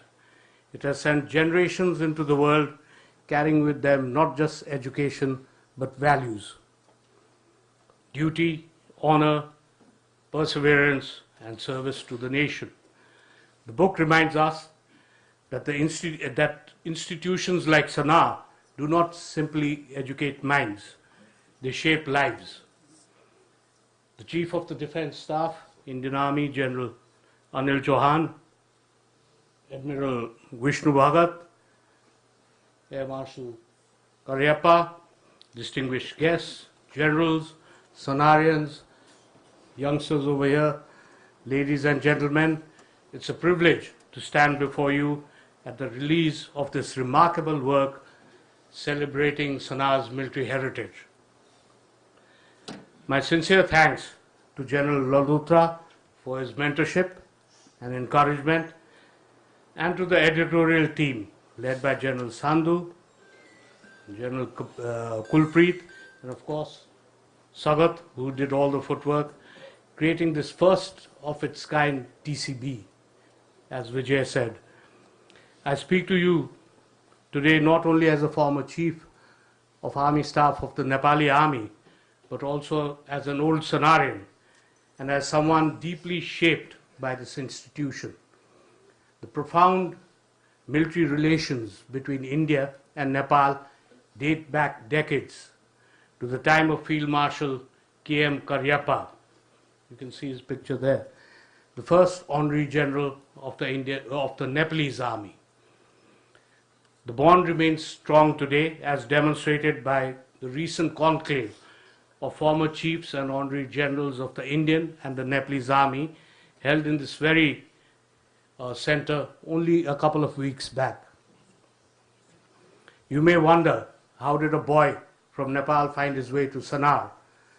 The answer, as you all know, lies within a name familiar to all Sanawarians, most of the older lot, I'm sure, Mr. B. Singh. He was my mother's maternal uncle. My mother's brother, my own mama, Ajay Singh Mankotia, was in the 1964, I can't avoid it, but Himalaya house. So I followed. Back then, Nepal's Rana regime had been overthrown and our family was facing a lot of resentment.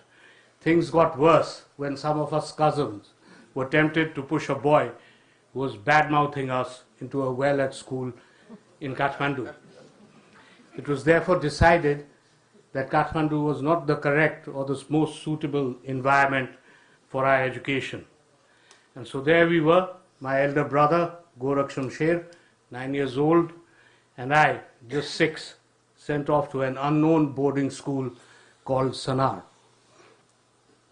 Growing up in Nepal in a large joint family with 5 uncles, 3 brothers, and many cousins probably gave me a few rough edges. My perceptive mother believed that Sanawar, being co-educational, would smooth them out, and it did. There's a quote in the Gaskell Hall, I am sure it's still there, by Rudyard Kipling, saying, "Send him to Sanawar and make a man of him." It stayed with us over the years. But in truth, much of the manhood we gained, or I gained personally, was much earlier, forged in the prep school, under the watchful eyes of our remarkable lady teachers. They were without exception the very best.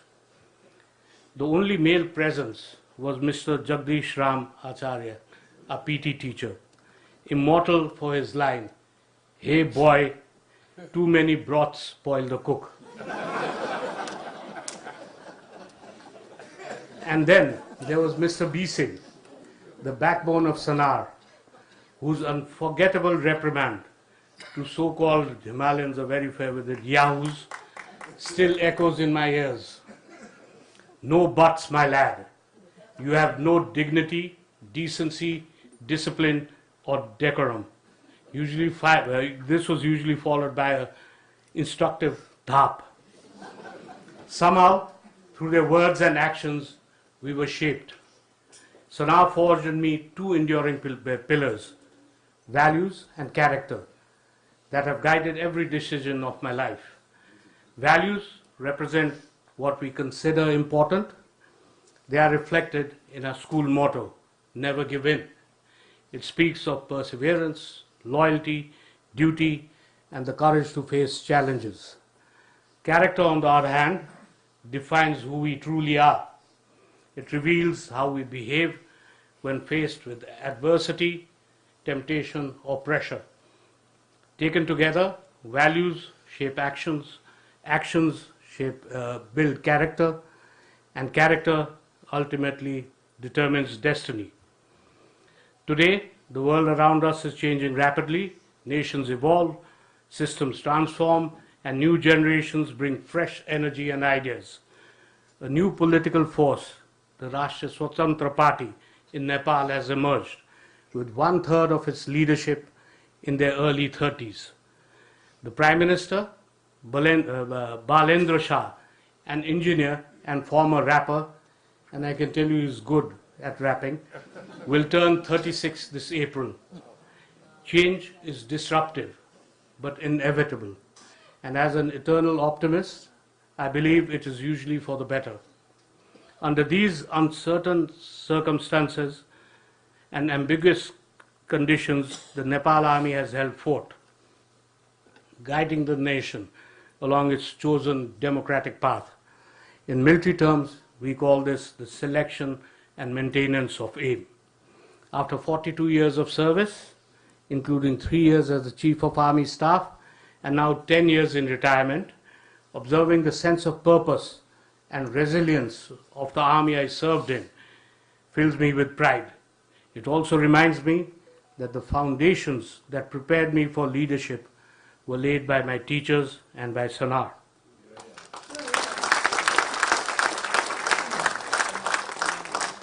In our profession, we often speak about courage and fortune. Courage is epitomized, once again, as the headmaster put it so well, by one of Sanawar's finest son, Second Lieutenant Arun Khetarpal, the youngest recipient of the Paramveer Chakra. In the face of certain death, he chose to stand his ground. He understood the consequences perfectly and deliberately removed fortune from the equation. Young officers are often told that fortune favors the brave. But for Sanawarians, our motto goes even further, never give in. That is exactly what Arun Khetarpal demonstrated, loyalty to his unit and service to the nation, the spirit of Sanawar. Another example of Sanawarian courage that guided me through and deeply influenced me was the stand taken by Admiral Vishnu Bhagwat, who defended the integrity of the naval chain of command. During my tenure in Nepal, I faced similar complex circumstances, political instability, an interim constitution, the challenge of integrating Maoist combatants in the army, and the incessant attempts at bureaucratization. Over my career, I served under 3 different political systems. First, a monarchy, then a constitutional monarchy, and finally, a federal democratic republic. Through all these transitions, I was able to surf the waves of change and keep my command standing firm. History will record an interesting irony. I became the only Chief of Army Staff appointed by the Unified Communist Party of Nepal, in brackets Maoists, which no longer exists, thankfully, a party whose ideology was rooted in class struggle, which considered the Ranas as number 1 class enemies. Nevertheless, they willingly handed me the command and control of the most decisive element and instrument of the state. One is free to speculate over the degree of duplicity involved. Yet, despite these contradictions, we managed to hold our horses. And that does not happen by chance. It requires preparation, clarity of thought, and strength of character. Sanawar prepared many of us for exactly that. Let me end with a simple reflection. The friendships formed in the hallways of the school don't just create memories, they are anchors. They bring comfort as you age. This isn't just talk. I've lived through it. Having come from a different country, I'm indebted to my friends from Sanaa and the batch of 1972 for their tireless support and good wishes throughout my life's journey. Schools teach lessons, but great schools leave imprints. Sanaa left an imprint on all of us, an imprint of courage, integrity, and service. Long after the classrooms fade from memory, those values remain with us in the moments that matter most, when decisions are difficult, when pressure is intense, and when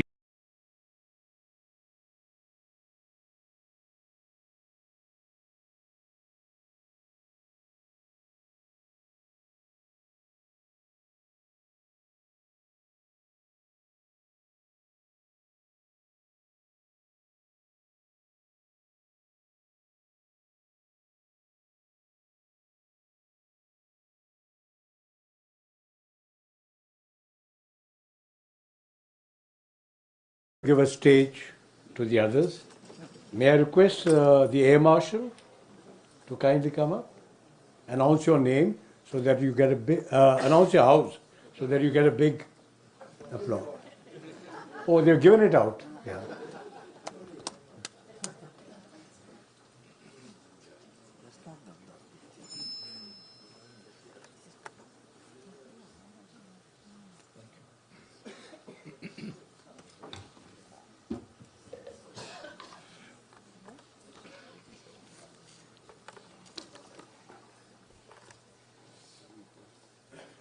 Ladies and gentlemen, it is indeed an honor for me to be sitting at this high table in the magnificent Manekshaw Auditorium with the CDS, Anil Chauhan, former CNS Admiral Bhagwat, and General Gaurav Rana.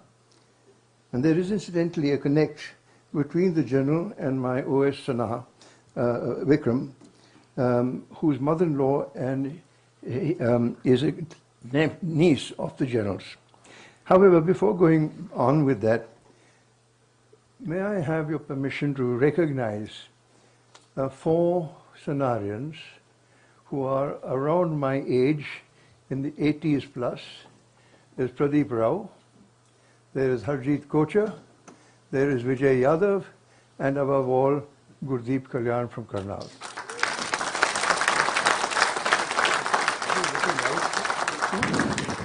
Would you please, gentlemen, would you please rise and show how strong and able 80-year-old Sanawarians are? Come on, Vijay. Well done, Bogi. That's the way to go. That is? Sorry? No, I'm talking about the gentleman. Daljit Seota. Daljit, forgive me. We haven't met in years, but... we have met. We have? If you say so, I'll take your word. Okay, I'll take your word for it. People don't recognize you, Also,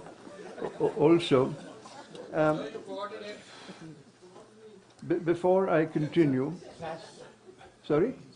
Oh, sorry, if I left Maya out, who I've met only once or twice, and? Sarabji, but we're not the same class, are we, Sarab? Slightly different. But you're a legend. Oh, the only one. However, you know, you have just heard a most wonderful description of a great Sanawarian. And I'm proud to say that I belonged to the same house that he did, India, obviously. And also, that from the same squadron in the NDA, Fox Squadron. We were a few years apart, and I've only just seen this wonderful film, Ikis, which certainly did him a great deal of honor, as it made in fact, brought tears to my eyes. Though despite the fact that there's hardly any mention of Sanaa. So for a moment, with the Journal's permission, I would like you all to please stand for 1 minute silence in respect of all of those who've laid their lives, all Sanawarians particularly, who've given their lives that we are here today.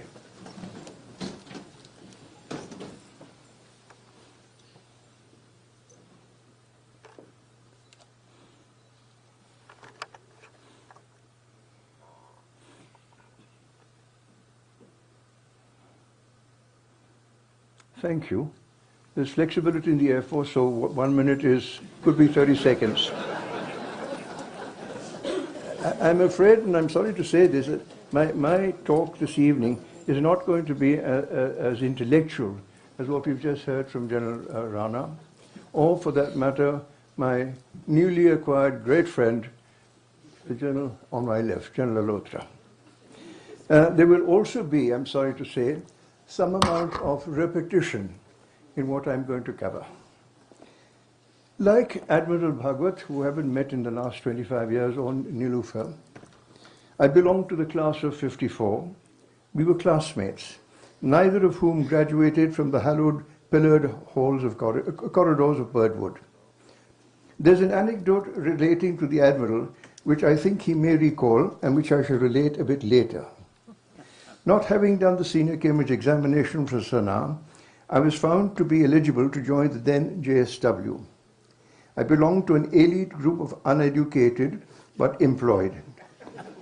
Actually, uneducated is a misnomer because I've been educated by a very strict single parent and a host of unforgettable teachers such as Boss and Mrs. Carter, Sam Cowell, Chicky Evans, Trevor Kemp, the dapper Viru Vyas, dashing Salim Khan, and Bhupinder Singh with the fierce moustache. My generation can never forget my English teacher, Miss Chatterjee, my English teacher, or Miss Rudra, who was so singly responsible in creating a great deal of number of wonderful dance ballets. Then there was Subala Major Jagdish Ram, also mentioned, who taught us boxing and to give as good as we got, and to get up immediately if we had been floored. Each of them had their own impact on successive generations of Sanawarians. Before proceeding with this, let me refer to the anecdote relating to Admiral Bhagwat. At the beginning of the first English language session, Sam Cowell asked each of us to introduce ourselves to the rest of the class. When his turn came, the Admiral announced himself as Misra Vishnu Kumar Bhagwat. This was too much of a mouthful for Sam, who promptly christened him Archibald. Thence on, and at any rate for me, he was and remains Archie. We stayed in touch off and on, and there was a time we were 4 Sanawarians, not the 3 who were aides to the chiefs, but we were 4 Sanawarians in the rank of the equivalent of brigadier. There was Billy Sodi, commandant of the president. This is the 90s, mid-80s. Billy Sodi was commandant president's bodyguard. Malvinder was with the army chief. Archie was with CNS, and I was with CS. And I don't think any school can ever boast of such a of something as proud as we are as Sanawarians. This really must be an unparalleled record for any schools. And in later years, when Archie was CNC Western Naval Command, he accorded me the privilege to board a submarine and for a short duration, and then an exciting sortie on a 2-man midget submarine in the turgid, smelly, and opaque waters of the Gateway of India. A never-to-be-forgotten experience. Incidentally, are there any Navy officers here? Any Sanawarians? One. May I know your name, sir? And Vindhya House? Oh.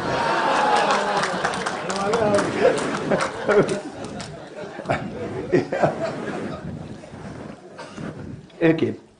Our great institution has given us a great hero, Arun, of whom we've heard a lot. In addition to the Indian NDA, to which I belonged some earlier, it produced, as was mentioned earlier, some of the finest polo players the country has ever known. They were internationally acclaimed and wined and dined with the glitterati of the world's high society that included the British royal family. Alas, the likes of Billy Sodhi, V.P. Singh, Kuldeep Garcha, Raj Kalan are no more as they cavort in Elysium. My claim to fame is that I am my father's son, and I am the proud father of a daughter who was in the class of 70 at Vindhya House and married a Sanawarian, a non-entity from Himalaya, in the same batch. Sanaa has blessed me with friends for a lifetime. Some are present and others away. These relationships are forever. I rebelled against my father by joining the Air Force. I did so for what I believe were good reasons. It would have been difficult for me to be commissioned into the Rajput regiment and then eventually command it. To my mind, his was a difficult act to follow and to live up to his exacting standards. Father was invited by Air Marshal Mukherjee, then chief, to take the salute at my passing out parade and to pin wings onto me. When asked by a pressman for his reaction, Father said that the Air Force needs some good officers. And as you see, Vijay Yadav is one example of an good Air Force officer there. He himself had set the highest standards expected of an officer and led by example. This trait manifested itself in two ways in later years. On one occasion, he tore a strip of his ADC for misusing his staff car to bring me back from school. He insisted that a bill be proffered and was duly paid to underlie no misuse of government property. The second instance is one I learned of long after I was repatriated a prisoner of war. It transpired apparently that President Ayub, who had served under him as a battalion commander in the Northwest Frontier provinces, was informed that I had been shot down and taken prisoner. He accordingly directed his High Commissioner in Delhi to inform my father, saying I was being well looked after, and if he wished, I would be repatriated soonest. And typical of his reaction, as we mentioned earlier, he said, "They're all my sons, look after them equally." My short stint as POW taught me to carry forward the lesson that has been taught in our alma mater, never give in. This, to a large extent, kept me going through my darkest days of despondency when I spent time in solitary confinement. I was in a cell where night was turned into day and the other way around. While there was no physical torture, there were threats of dire consequences if I did not spill the beans relating to Air Force dispositions at the airfield from where I had taken off. The fear of the unknown is always one that lurks when being unaware of whether or not it is known that I was alive. Then, about 8 weeks into captivity, I was united with other prisoners, 50 of whom were from the army, and we were 7 from the Air Force. There was now a qualitative change in my life, and morale skyrocketed. The senior officer, Air Force officer then, Squad Leader Sikand, who is now no more, did so much to enrich our lives by his culinary and innovative skill of making meals edible after tweaking condiments with lacy glutinous bhindi and shalgam's gravy. Unbelievable as it may sound, school fare was far superior to what we got in prison. I don't know if things have changed a bit. What's school food like now? Good, yeah. He regaled us with hilarious anecdotes of his wicked ways, whereas Pilu Kakar, also no more, kept us spiritually on the straight and narrow with readings from the Gita and the Mahabharata. These scriptures having received with Red Cross parcels that contributed to our well-being. They indicated that we were now acknowledged as prisoners of war as defined by the Geneva Convention. After repatriation, I was in low medical category and not cleared fly fighter aircraft because of injuries I'd sustained. I was, however, permitted to fly helicopters, and my unit was given the honor of flying His Majesty the King of Bhutan and his family wherever he desired. He himself was not permitted to do so by his spiritual and temporal advisors. And as a matter of interest, the President, Queen of Bhutan, is a Sanawarian. I'm not sure. She must be been there. Can't be anywhere else. Sorry? Himalaya. You're parochial. I flew particularly exhilarating and rewarding missions, evacuating casualty and mercy in nature. I participated in the Civilian War. Life has been a learning curve that began in Sanaa. We realized if bounds were broken, so violated, ensure one did not get caught. Then there was an honor code that was implicit. It meant owning up if you've done something wrong, do not lie, and do not tattle on your mates. Since retiring, I've been involved in wildlife and environmental activity and writing on international affairs. Undoubtedly, the most rewarding gift I've received is my introduction to trekking and hiking in the high Himalaya. I've done so in a wonderful country called Nepal. It was God's gift, really, very close, akin to Bhutan, I would say. And my guru and mentor is my son Vikram, who like his mother and sister is a Sanawarian too, as is my sister. I am sure that my affinity to the mountains stem from my home area in Kodagu and from cud roaming and collecting pine cones on fun-filled Sunday mornings. Does this still continue? Still doing cud roaming? Yeah? Okay. Finally, may I congratulate the editorial team for this magnificent coffee table book, which I have not yet read, but I've heard so much about. I am sure it will inspire future generations of Sanawarians to continue to connect with the armed forces in the years ahead. Never Give In will continue to be my guiding light. And as a matter of, as silly as I sound, I'm giving myself another 12 years because I am planning to do a sail. You see the glaciers and icebergs in the Arctic Ocean. At the moment I hit 100, so I'll be around for some time. Thank you all. God bless you. Never give in Sanaa.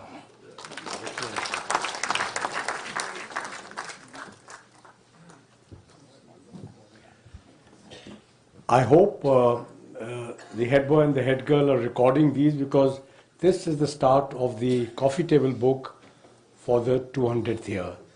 What's being spoken now would be the first set of letters which the oldies are now sending to you all. So do record them. May I now have the privilege of inviting Admiral Vishnu Bhagwat to address the gathering.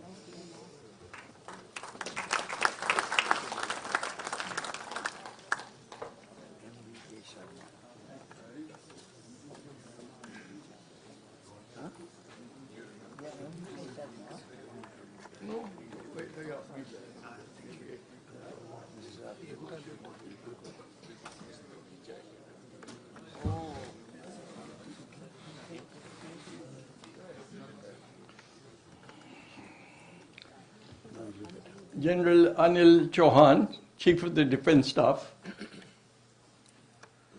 Air Marshal Nanda Karyappa. For me, he is always Nanda. General Gaurav Rana, and thank you for the very kind reference to me in your otherwise inspiring address. Members of the editorial team, and as an exception, I will say, my very dear and respected headmaster, Himmat Dhillon. I begin with the words with which most army officers are familiar, and that is the guiding principle of the Indian Army Officer Corps. I go back to 10th December 1932, in inauguration of the Indian Military Academy. It said, Field Marshal Chetwood, the safety, honor, and welfare of your country come first, always and every time. The honor, welfare, and comfort of the men you command come next, always, every time. Your own ease comfort and safety come last, always and every time. Apart from never giving, this has been the inspiration for us. But I also want to second guess the editorial team to say that the motto fosters a culture of sacrifice and professionalism. Actually, this is the soul and the message of the book, as I see it. You've given many details, but this is the real message, and it flows through the book, even though I have not actually read the book. And it is always with us, as soldiers who don the uniform.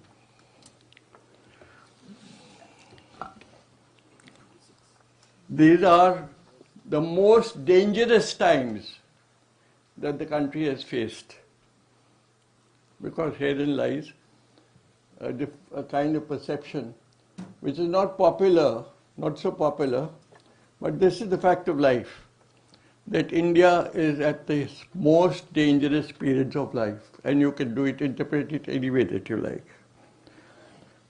We are at the razor's edge. General Gaurav, you mentioned something similar. The fable, the story of the tortoise and the rabbit does not survive. It does not survive. The tortoise does not win in our times of a technology, high technology, very high technology race. And for that, I'll come to it later. It is the efforts of, and I'm sorry for the exception, of headmasters like Himathalan, who are in anticipation, have put in their heart and soul in bringing up Sanar. Each Sanawarian, it's not only the top of the class, to a stage where when they join the armed forces, amongst other professions which take to build a nation, what he has done, and I will come to it later, is absolutely a necessary stage. Unity is the cornerstone of India's strength. I know it's oft repeated. And unity is the cornerstone of India's defense. No matter which system, defense or weapon system we talk about, we acquire, mostly imported, that is not the cornerstone.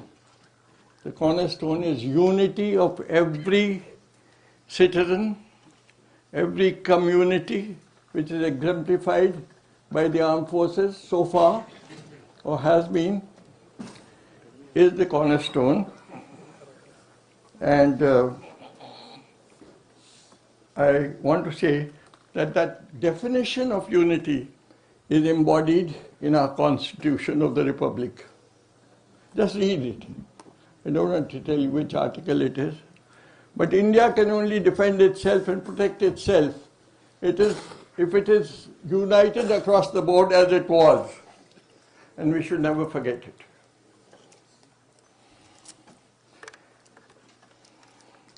When we march past the chapel and turn our hands to the left, to the war memorial, and now an extended war memorial in memory of Arun Khetrapal and the others who paid the supreme sacrifice. It is in the legacy, not only of the British period, as General Sandhu said in some detail, but it comes down from such acts as when Brigadier Muhammad Usman, Mahavir Chakra, his funeral cortege, and this is a unique example of living India, of post-independence India. Jawaharlal Nehru, one of our founding fathers and the first Prime Minister, walked behind that cortege as a mark of his deep admiration, respect for what we faced soon after independence. I'll also just mention that many people like to forget that the entire drama of partition was implemented and executed at the level of majors and captains in Firozpur, Faridkot, all the bordering districts. Nobody wants to mention it. They just mention the Home Minister and his whiz kid, B.P. Menon. But the role played by the Indian Army is something magnificent. And we ought to remember it, and we ought to remember it always. The integration of the princely states. Again, it is V.P. Menon whom people talk about in books, in memoirs, in general discourse, public discourse. But the role of the Indian Army, I don't want to talk about the Navy. Navy is Cinderella, and so is the Air Force a little better Cinderella. But the Indian Army played that magnificent role which has been quietly for, and Sanawar reflects all this. I'm not talking out of context. I'm talking in context of the so many people who came to Sanawar. There were other people in the legacy. I mentioned Muhammad Usman, Air Commodore Meher Singh, Major Somnath Sharma, and later Colonel Rai, later Albert Ikka, Abdul Hamid, Subedar Honorary Captain Bana Singh, and the Immortals, which I went along with General Alota in the afternoon as I arrived here to see all the magnificent people, all the Immortals, their photographs and their medals. I had not seen all the medals. But I'll shift to another topic. We joined Sanawar and changed into winter battle dress. And it's nothing very great. It was worn out winter battle dress. Worn out. We got photographs of them. And that tradition continued for a while because that was Sanawar. We had little or no funds. Little or no funds. I don't have the figures, but maybe they are somewhere tucked away in the bursar's office. No money. Then who picked up Sanawar? How in this wilderness, if you want to call it, it's like a wilderness. Somebody did. Somebody whispered in the ears of the first education minister, Maulana Abdul Kalam Azad, and his very non-bureaucratic secretaries. Amongst them was Humayun Kabir and Ashfaq Hussain, who were members of the Board of Governors of the school. And they actually came there and gave us the prizes in athletics and various other things. Then there was a person called Dr. Tarachand. Perhaps he is best forgotten because he is chronicled, and there's a history teacher I met this as I entered, who is best remembered as one of the finest historians, chronicling the real history, true history of India. He is the Board of Governors. I'm very, very proud of it. And then we had H.M. Patel, who was the Defense Secretary, a strong bureaucrat, a strong ICS officer. And we were in luck, we had B.K. Nehru. So could you speak into the mic? Yeah, I don't know how to speak in the mic. I'll try and speak in the mic. Just look okay, like that. Okay, sorry, I beg your pardon. You're looking that side, so. Yeah, okay, I'm sorry. Just into the mic. Yeah. So I mentioned B.K. Nehru, because he was the finance secretary. And finance secretaries are very important everywhere. He put all his three sons, one senior to me, one Nanda, and our class, Aditya Nehru, and the littlest one, Anil Nehru. It might interest the headmaster that at that time we had a pool where you just splashed into the pool and you were at the other end. I believe you held championships. I have not seen them, but today you have had an all India championship. Sons and daughters of military officers joined Sanawar. This is the post-independence, sir, mainly from the Punjab. But there were 2 or 3 remarkable people who also from South Block. One was Nanda's great father, then General K.M. Cariappa, who picked up his son and his daughter and put them in school. And it so happened that my father was also his regiment.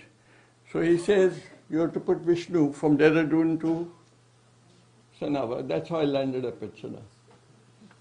But I have immense respect for General Cariappa, then Field Marshal Cariappa, because, first of all, he never leaned on a chair. He always stood, he always sat with his backbone off the chair. And not only that, he saw something in Sanaa, which many people did. How did he, with his preoccupations as the Chief of Army Staff in the circumstances that I described, how did he pick on Sanaa? Somebody told him. I don't know who told him. Nevertheless, I had the privilege of writing to him after he retired. And this has some context of what Sanawarians are, what Sanawarians' parents are, that he replied to each and every letter of mine. I was a lieutenant in the Navy, which is nobody. A lieutenant is nobody, you know. And those letters are in the National Archives of India. Believe it or not. Then we come to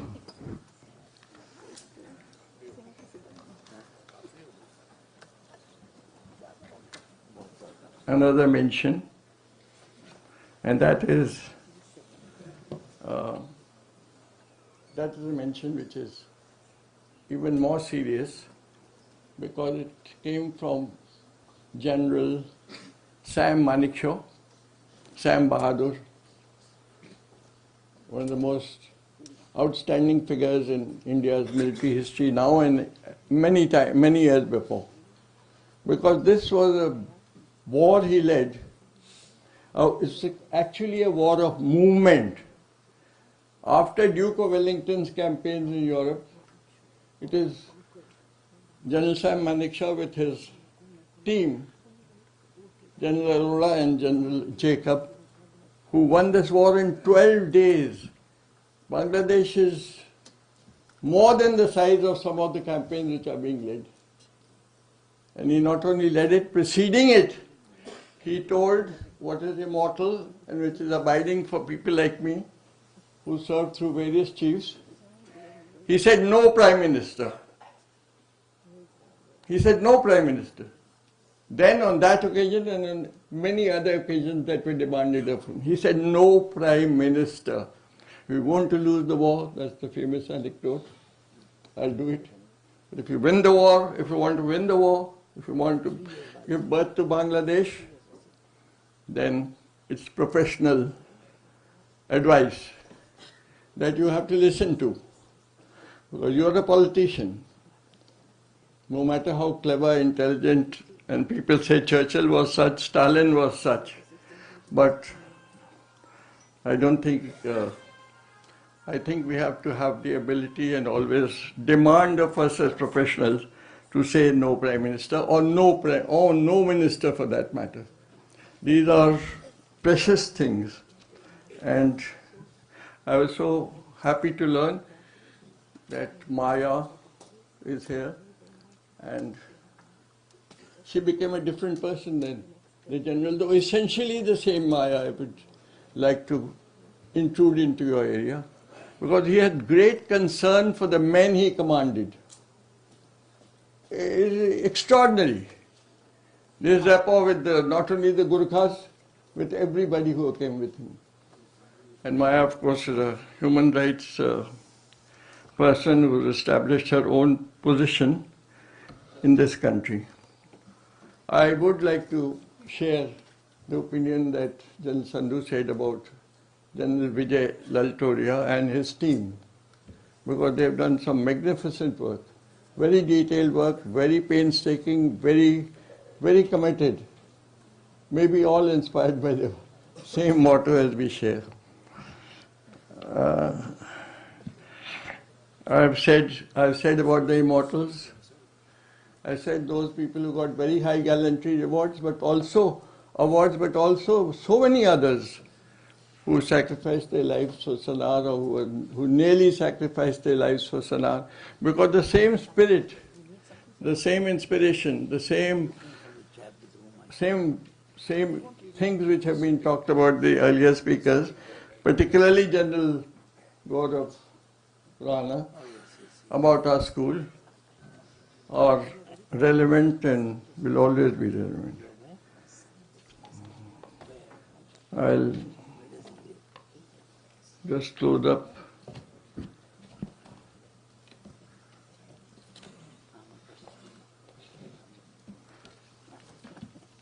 Okay, I haven't got that page over here, but doesn't matter. I said I would come back to Sanawar. I am coming back to Sanawar, or the environment that has been created for Sanawar after many years. Because Sanawar did go through a period from the armed forces, it went to a corporate kind of first choice. The big corporates, Arun Mehra and company.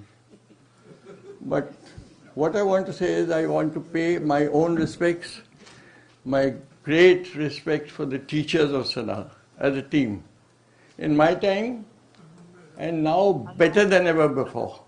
And you would say, why are you saying that the teachers of Sanawar are now, on an average, better than what they were? Perhaps because pedagogy, methodology, a driving spirit to modernize Sanawar, not only to live on past glory, but to be the best of citizens of this country, has come to Sanawar in many ways. There's a teachers program where the teachers themselves sit in conference and in meetings and discuss how to teach better, how to get to the best of the Guru-Shishya relationship, how to get the best of their children, the rapport, the teamwork, the constant exchange of ideas between the teachers and the taught. This is something remarkable. I wish to share, because CDS is here, I wish to share that I have seen in the last few days reports or recommendations of the teachers on individual students in the senior classes. It applies to the junior classes as well. The details, but even not the best of reporting officers in the armed forces or the corporate world or any other world have had right.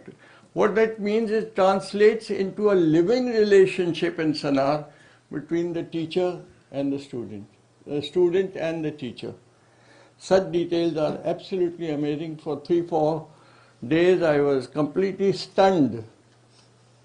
I hope this will be passed on to the CGS also, for it's something.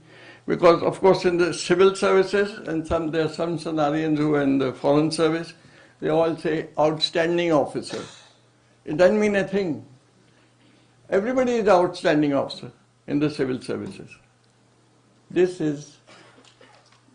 are reports which reflect the deep connection, the deep relationship between the teacher and the students. And that's only been refined and become better and better in recent times. I am not going to enumerate how many times Sanawar has, in the recent past, has been adjudged as the best co-education public schools in this country. I am not going to narrate to you the sports trophies which have been won by Sanawar. I am only going into the question of pedagogy because it makes for those kinds of citizens which General Rana said. Those kinds of citizens of the future, and those are coming into the military as well. So with these words, I thank you all for asking me over. I perhaps overstepped my time.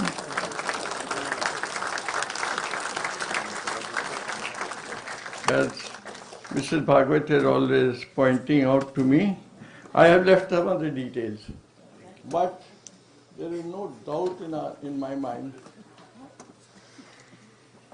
and please excuse me for the exception that I make, that Headmaster Himmat Philo, who's worked so hard, I can't even imagine where he finds the time.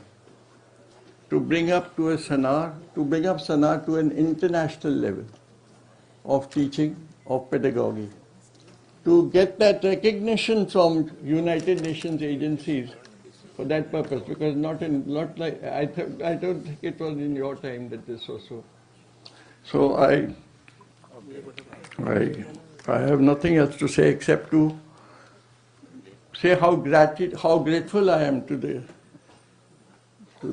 headmaster and his team, and some of these young people here will perhaps substantiate to say that my highest gratitude and my thanks, sincere thanks, to the present team of teachers who make for Sanawarians, some of them who will bring glory to the armed forces during their time. Thank you so much. Take care.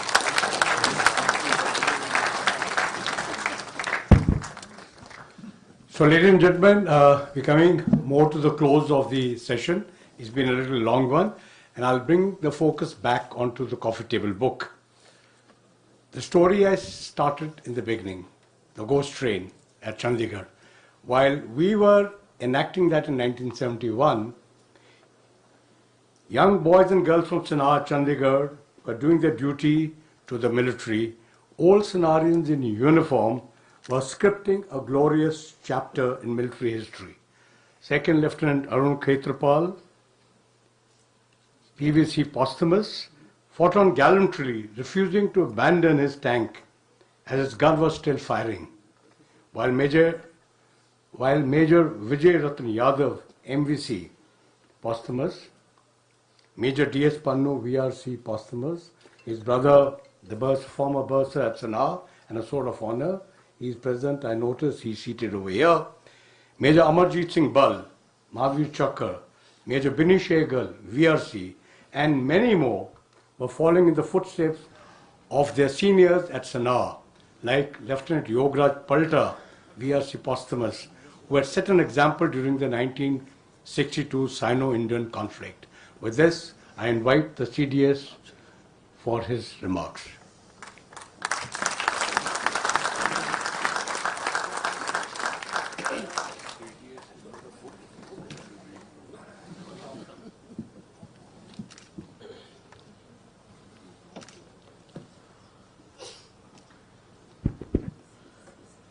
Former Chief of Naval Staff, Admiral Vishnu Bhagwat, former Chief of Nepali Army and Honorary General in the Indian Army, General Gaurav H.J.B. Rana, Air Marshal K.C. Karyappa, other members of the editorial team which have created this wonderful work of art, a coffee table book, alumni of the school, young Sanawarians who are sitting right in front of me physically, and some of them who are there virtually attached with us. Let me begin by saying that it's a great privilege and honor for me to be here to unveil this coffee table book, Lawrence School Sanawar, Military Heritage, 1847 to 2025. I have glanced through the book. General Lothra was kind enough to send me about 4 copies of the book. And I can say that the spirit of Sanawar and the rich history of the Lawrence School has been very vividly captured in this particular coffee table book. I think it's not a coffee table book.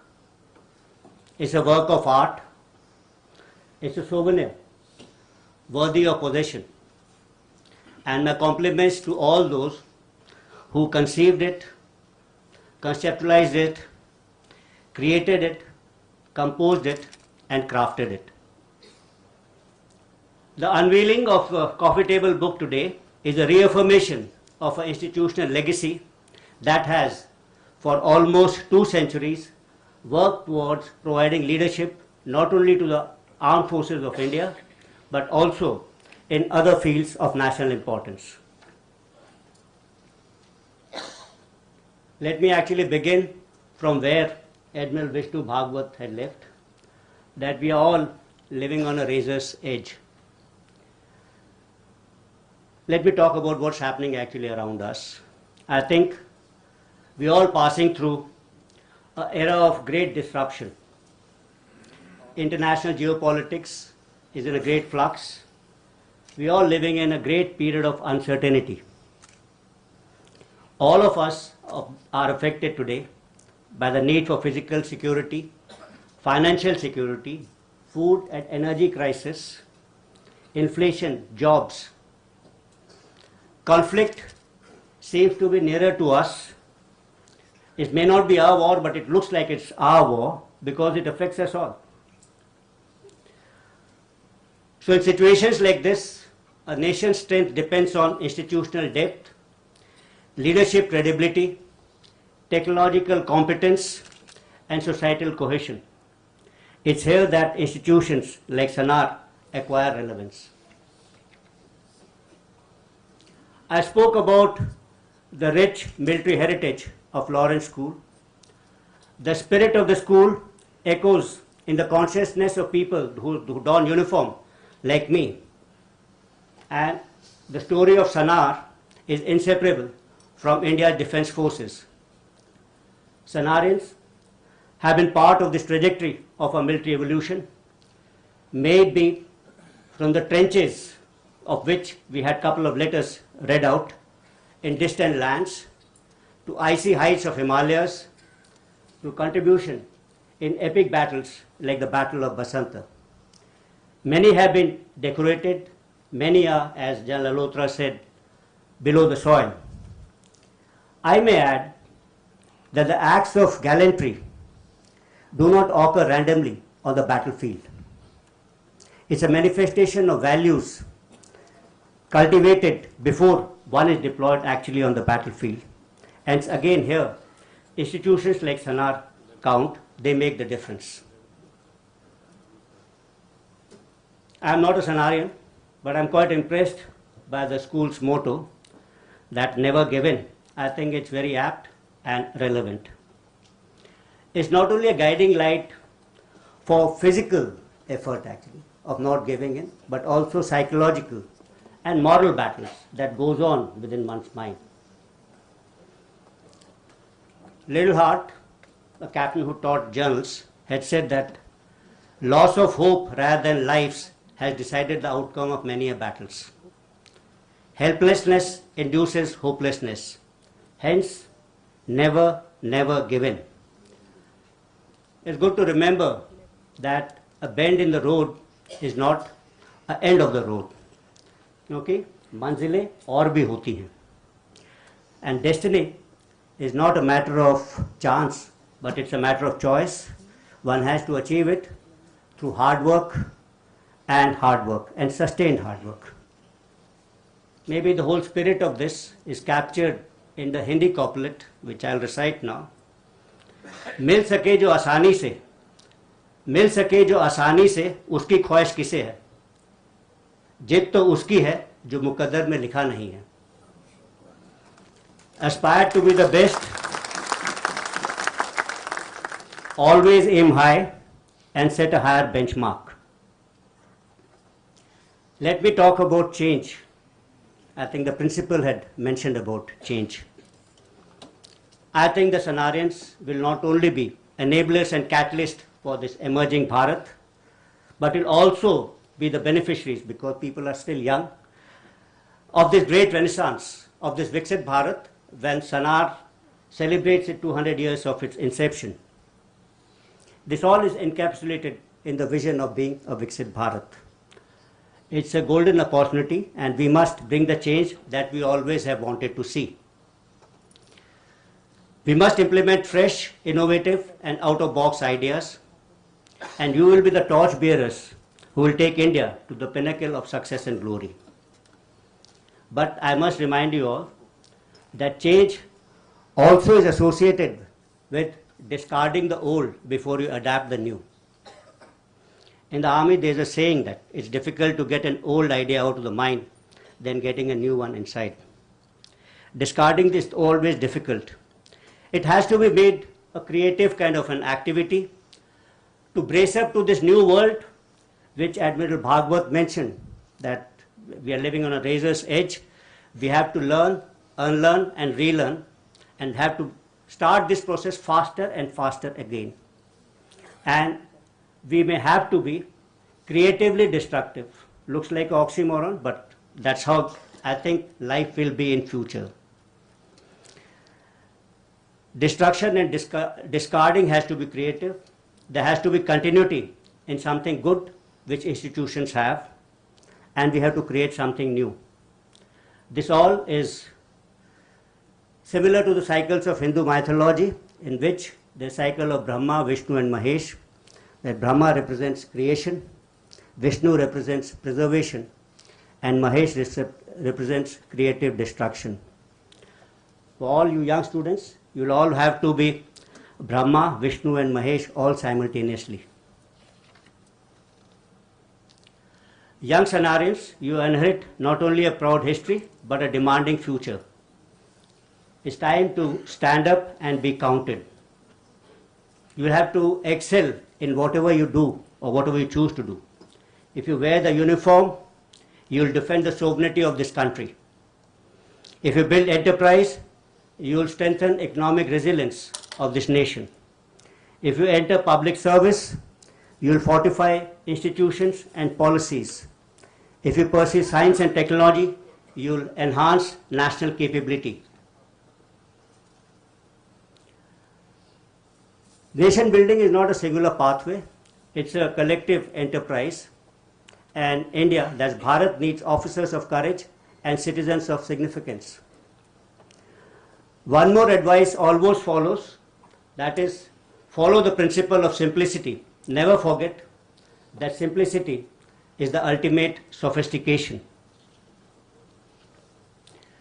To the old Sanawarians over here, your people are doing a great job. Keep the spirit of Sanar alive. And however, I believe that your contribution in nation building is far from over. In this world of systematic competition, India requires strategic citizens. Your professional excellence must align with national purpose. Old Sanawarians must therefore serve as mentors, links, and custodians of institutional ethos. You must set high standards of excellence. You actually remain a source of inspiration and motivation for the younger generation, people like us. We are actually there to follow what path you have laid down for us. And over here, once again, I'll recite a couplet in Sanskrit, which goes, Yada yada charite shreshta, tata deve sarvo jana, sa yat pramana kurte, lokas tat anuvartate. Whatever a great man does, others imitate. People conform to the standards set by their previous generation. So you remain a source of guiding light for all of us. About this coffee table book, which we are unveiling today, Sanar's enduring contribution lies not merely in the number of officers it has produced, but in the quality of leadership it has nurtured. Physical robustness, moral courage, intellectual curiosity, and camaraderie, attributes that form the bedrock of defense forces. They are equally indispensable in boardrooms, laboratories, courtrooms, and in diplomatic assignments. Institutional character is a strategic asset. Sanar has for 2 centuries been quietly building that assets, breeding the best in the country. The coffee table book is a tribute for all those who served and all those who sacrificed to build this particular legacy. This is also a reminder that the legacy also imposes an obligation on us. India requires leaders which combine strategic clarity with principled convictions. Sanawarians must provide that leadership. In the end, I can only say that Sanar's trust with leadership and service to India must remain a continuum. May this hilltop continue to provide leaders of character, men of integrity, guardians of sovereignty, architects of national capability, and citizens who understand the service to the nation transcends the profession. In uniform or beyond, may Sanawarians continue to shape India's destiny. Thank you and Jai Hind.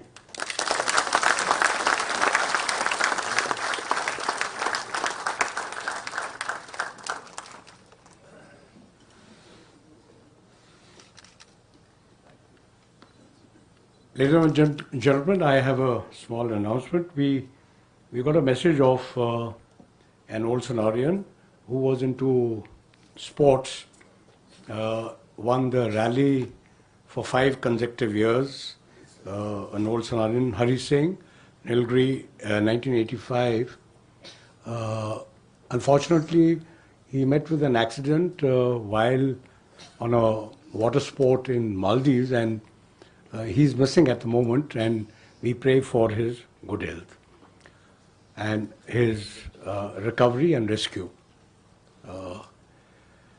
Now, ladies and gentlemen, I think the CDS must also know that Sanawarians continue to serve. So may I request the service officers to kindly stand up, and may I request the cameramen to kindly take a photograph, all in uniform here. Please stand up here.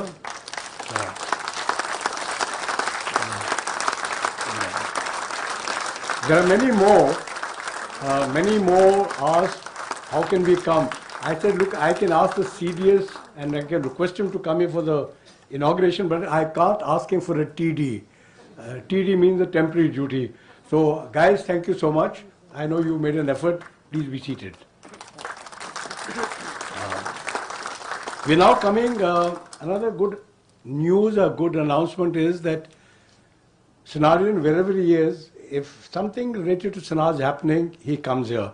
We just received the news, and Kulpreet is, I think, supposed to go. The Lieutenant Governor of Delhi decided that the CDS is here and he must also join us. So he's rushing to this place. We are not delaying the CDS, but we'll continue with the function. But Kulpreet, you are excused in case you're missing. It's okay. You can receive the Lieutenant Governor and bring him in over here. He wants a photograph taken, so may I request that we have the launch first, and then the benefactors, we want to thank them, and then some more speeches which the Lieutenant Governor can hear. So with this, may I request that we, if you're all ready, we'll have the book launch. So there's a book placed beneath every table. May I request, this is a shortcut. We didn't want anyone to come. May I request everyone to pick up a book and flash the book. I'll just pass it on. You don't have to open it because it's difficult. You can just hold the book up.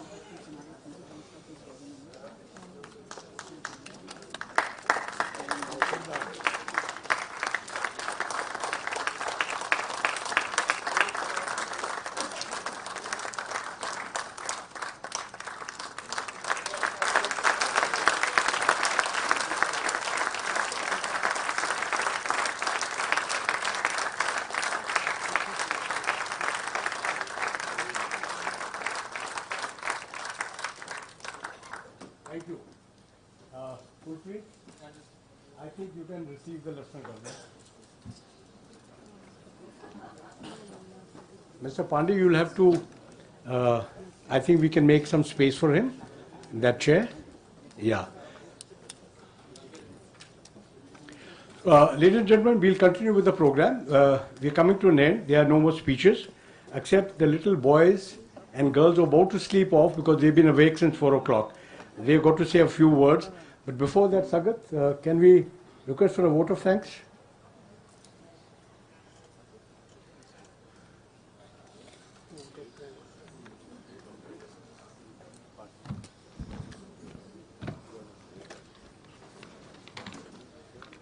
Good evening, distinguished guests, ladies and gentlemen. Similar to 1971, when Second Lieutenant Arun Khetarpal delivered the final word in the Battle of Basantar, I have command once again, on behalf of all Nilgirians, to deliver the final word.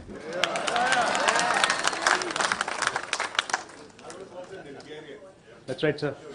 As is I. That's right. As we draw this landmark evening to a close, it is my distinct privilege, representing the next generation of this editorial collective, to offer a formal expression of gratitude on behalf of the entire team. So we are profoundly honored by the presence of the Chief of Defence Staff, Anil Chauhan, and alongside our distinguished Sanawarian service representatives. Your presence today is far more than a gesture of support. It is a powerful reaffirmation of a storied legacy. Nearly 8 years ago, in this very hall, we had the 3 service chiefs who joined us for Sanawar Dialogues.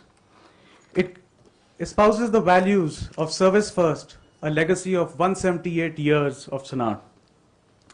You all today provide the vital bridge between our military heritage and the Sanawarian spirit. To our distinguished guests, we are deeply cognizant of the demands upon your time. Your presence at this release of this coffee table book has lent this occasion an air of inspiration that will be long remembered. I had reserved this time to honor the serving OS, which has already been done.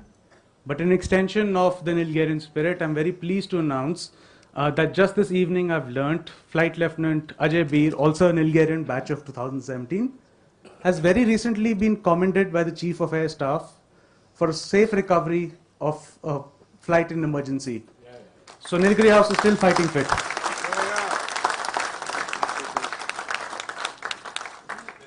He's behind there. Ajay. Ajay. Oh, he's again on an emergency mission. History is earned in blood, but it is preserved through stewardship.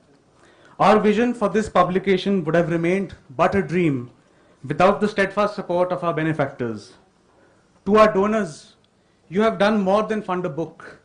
You have ensured that the stories of those who held the front are never silenced by time. Your generosity has turned this dream into a true treasure for generations below us. And while many names are displayed, your true contribution is the preservation of this memory. May I now invite our benefactors to stand so that we may acknowledge your vital role in holding this front for the future. The benefactors, please.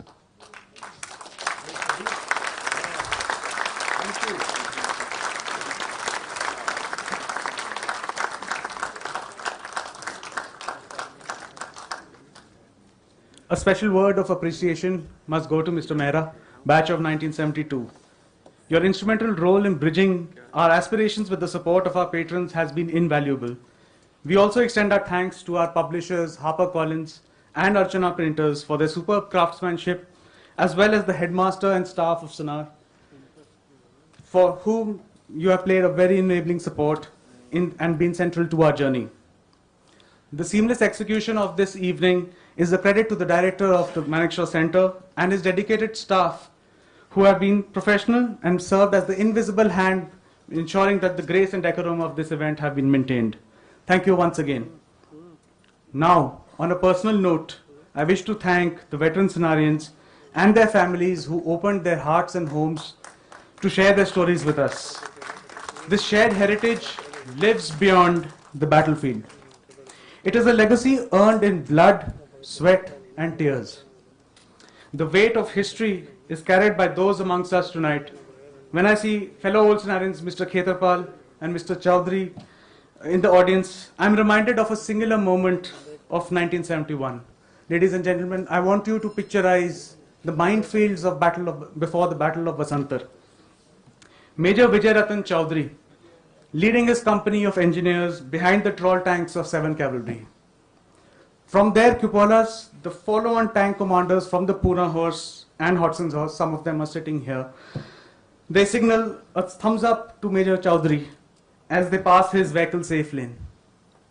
6 hours later, Arun Khetarpal and Vijay Ratan Chaudhary are no more.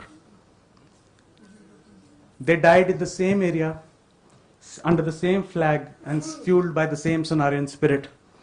They were awarded the Paramveer Chakra and Mahavir Chakra posthumously. We have this book today because they gave us their tomorrow. And finally, when I reflect on the actions of 12th December 1971, Major Brijendra Singh of the Sindh Horse had just destroyed an entire enemy squadron of armor. The smoke had not yet cleared. But instead of the bitterness of battle, Major Brigender Singh orders a hot cup of tea to be brewed not just for his men, but for the prized officer prisoner and their crew. It is in this simple pot of tea that lies the quintessential DNA of our Indian Armed Forces. It is this bridge between the warrior and the gentleman, between the battlefield and the schoolroom. And it is this heritage that I now want to pass on to the head girl and head boy, who shall stand as the future of our beloved school. And after their address, we shall conclude these proceedings with the school song and join the dignitaries for high tea in the lobby. I invite you all to reflect on the collective actions of those who have held the front always and every time. On a personal note, I also wish to extend a thanks to my father, Colonel Gautam Shaunik, Himalaya House, batch of 79. It is his dedication and sacrifice that have allowed me to reach this podium today. And it is his example that defines the legacy I have been so privileged to document so far. Thank you. Thank you, ladies and gentlemen. Have a wonderful evening and never give in.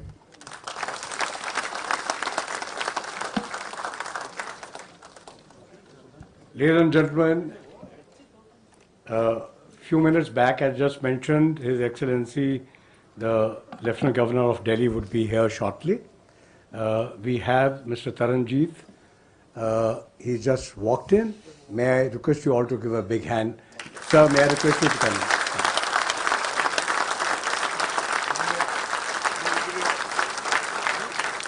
So the next Sanawarian event will take place at the Raj Bhavan.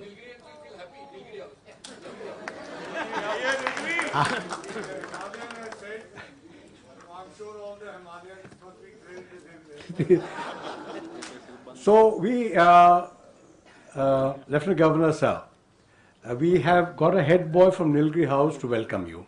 So over to the head boy. Oh no, there's a head girl from which house?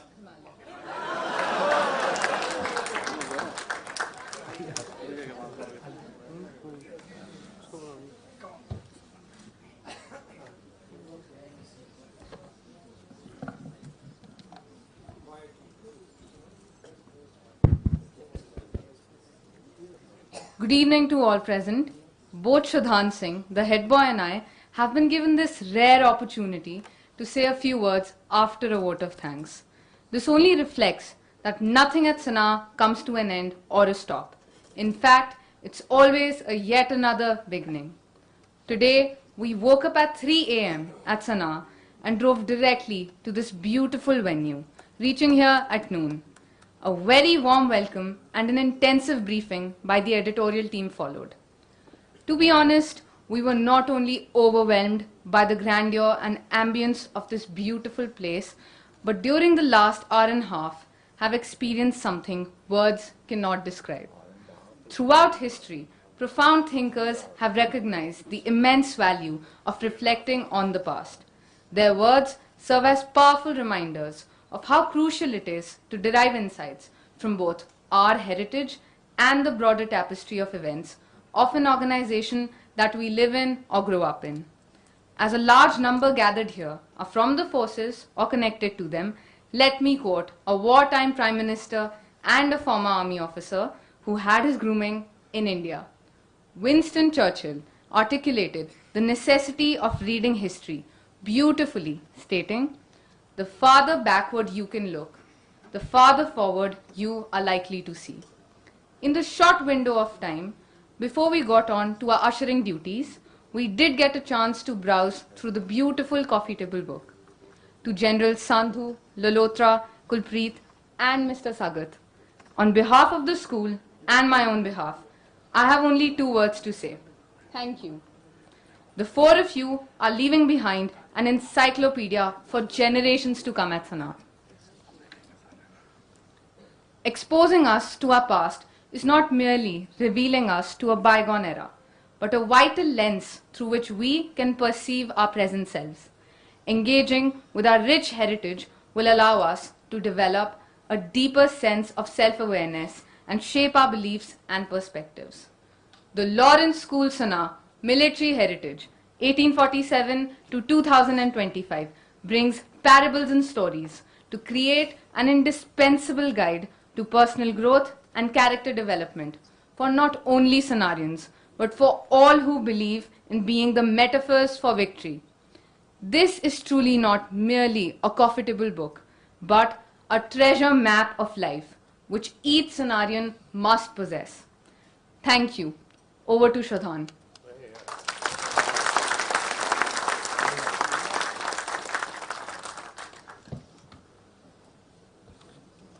Thank you, Mansi. Good evening, ladies and gentlemen.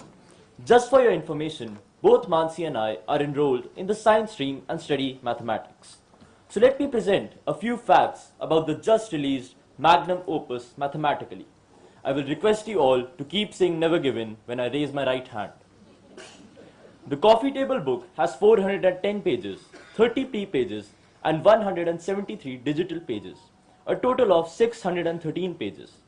613 is the sum of squares of two consecutive integers, 17 and 18, and is also a lucky number and thus a lucky prime. 613 is a centered square number with 18 per side, a circular number of 21 with a square grid, and 27 using a triangular grid. It is also 17 gonal. The number 613 hangs from the rafters at Madison Square Garden in honor of legendary New York Knicks coach Red Holzman's 613 victories. 4 OS put in 5 years each. Collectively, they have put in 20 years of effort to complete the task. The 4 OS did the fundraising by themselves. 8 benefactors on the first request contributed Rs 38 lakhs to fund part of the publication. 6 of the benefactors are OS, the 7th married an OS, and the 8th is banker to Sana. 12 OS contributed Rs 4.75 lakhs to support the cause. A handsome sum of Rs 42.75 lakhs has been raised by the editors. At Rs 2,900, everyone gets the coffee table book Rs 2,000 cheaper than the production cost. Those who have made the effort to come shall be served a high tea, the cost of which is not included in the book. The editorial team estimates that after all the expenses of book publishing and launch have been met, the balance of Rs 32 odd lakhs remaining would be invested by the school to be redeemed in 2047 when we shall be celebrating our 200th year of foundation for the next coffee table book.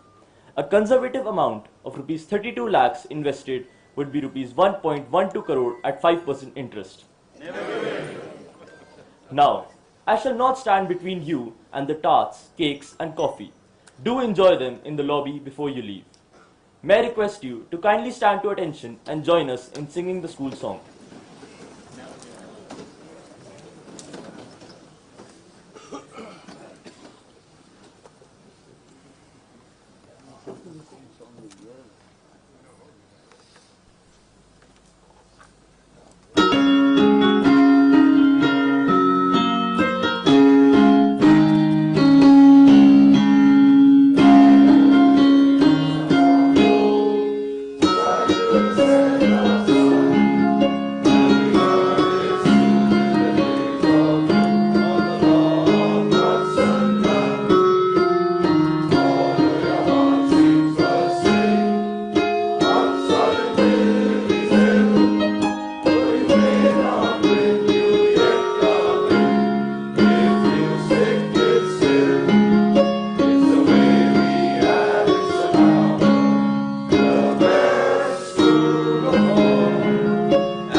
And we lived in that mortal spot till the last few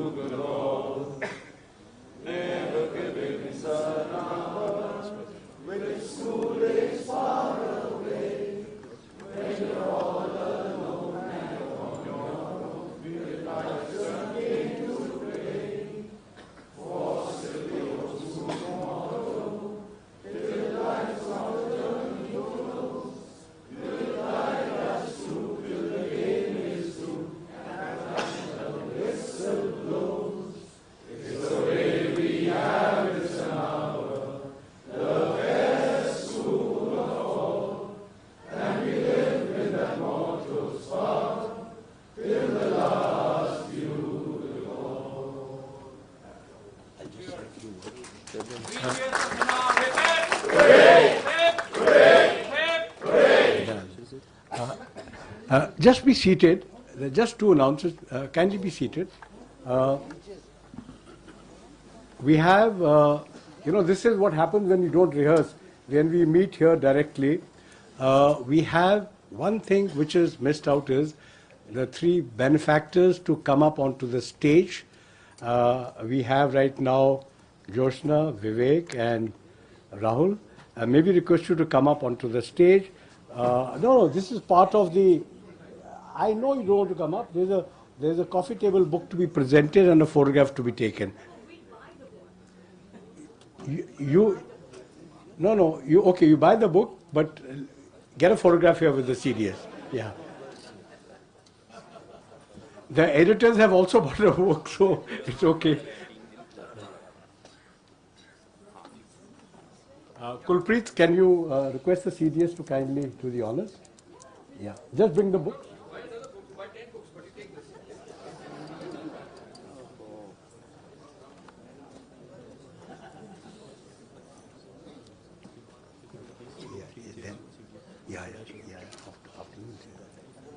Then Mr. Sarvate. Photographs.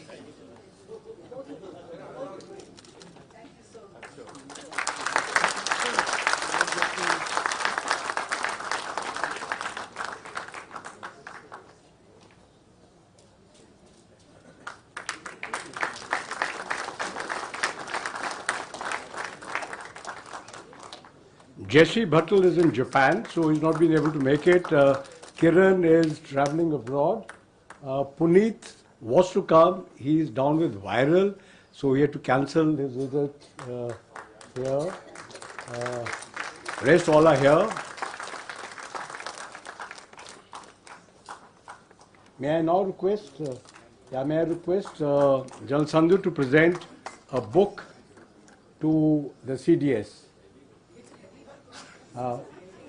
Sandhu to present a book.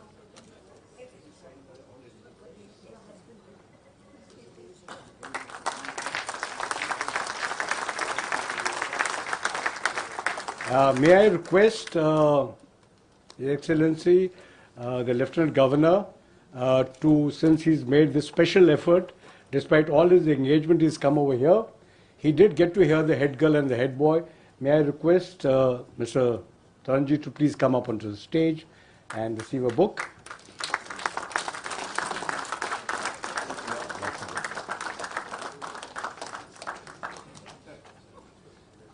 May I request the headmaster, because the headmaster, Lawrence School Sanawar, onto the stage to kindly.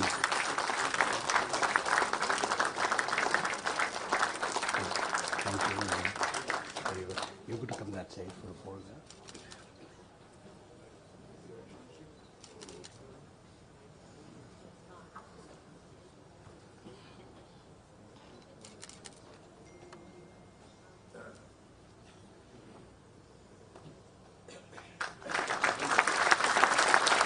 Cool, that's okay. Yeah, we have the panelists left. May I request a book each to be presented to the Admiral, the Air Marshal, and the General? No, that you have to give back. This has our signatures of all editors. These are autographed books.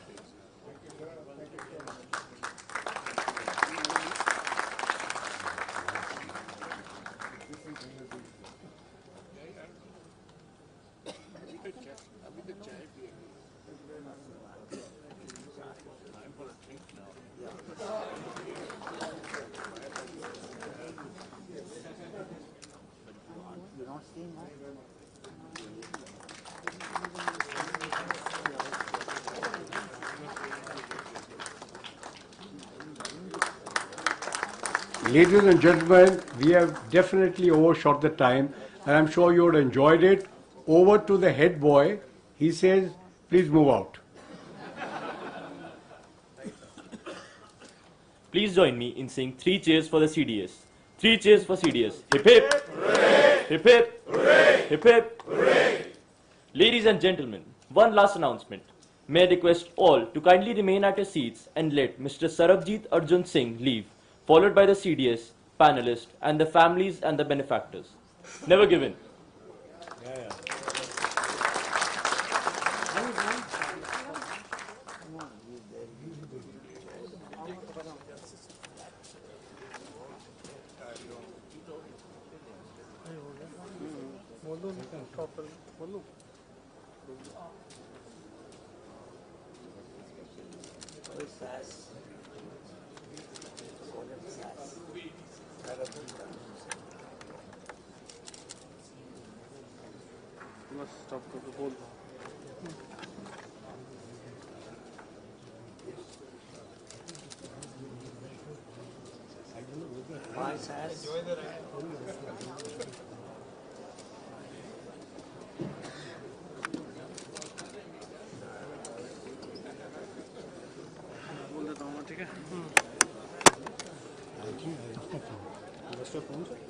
If anyone finds my phone, kindly hand it over to me.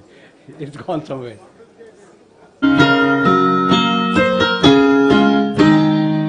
Here the Canons of Sanawar speak in Sanawar's military heritage, 1847-2025.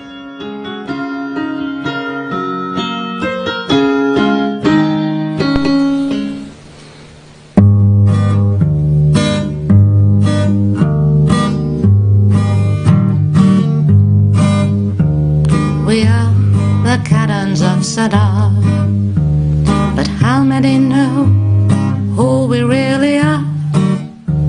In front of Birdwood now we stand, but we were born in a foreign land. We are the Canons of Sanawar. Children have come and children have gone, while we stood guard from dusk to dawn. Come hell or high weather, we will continue to be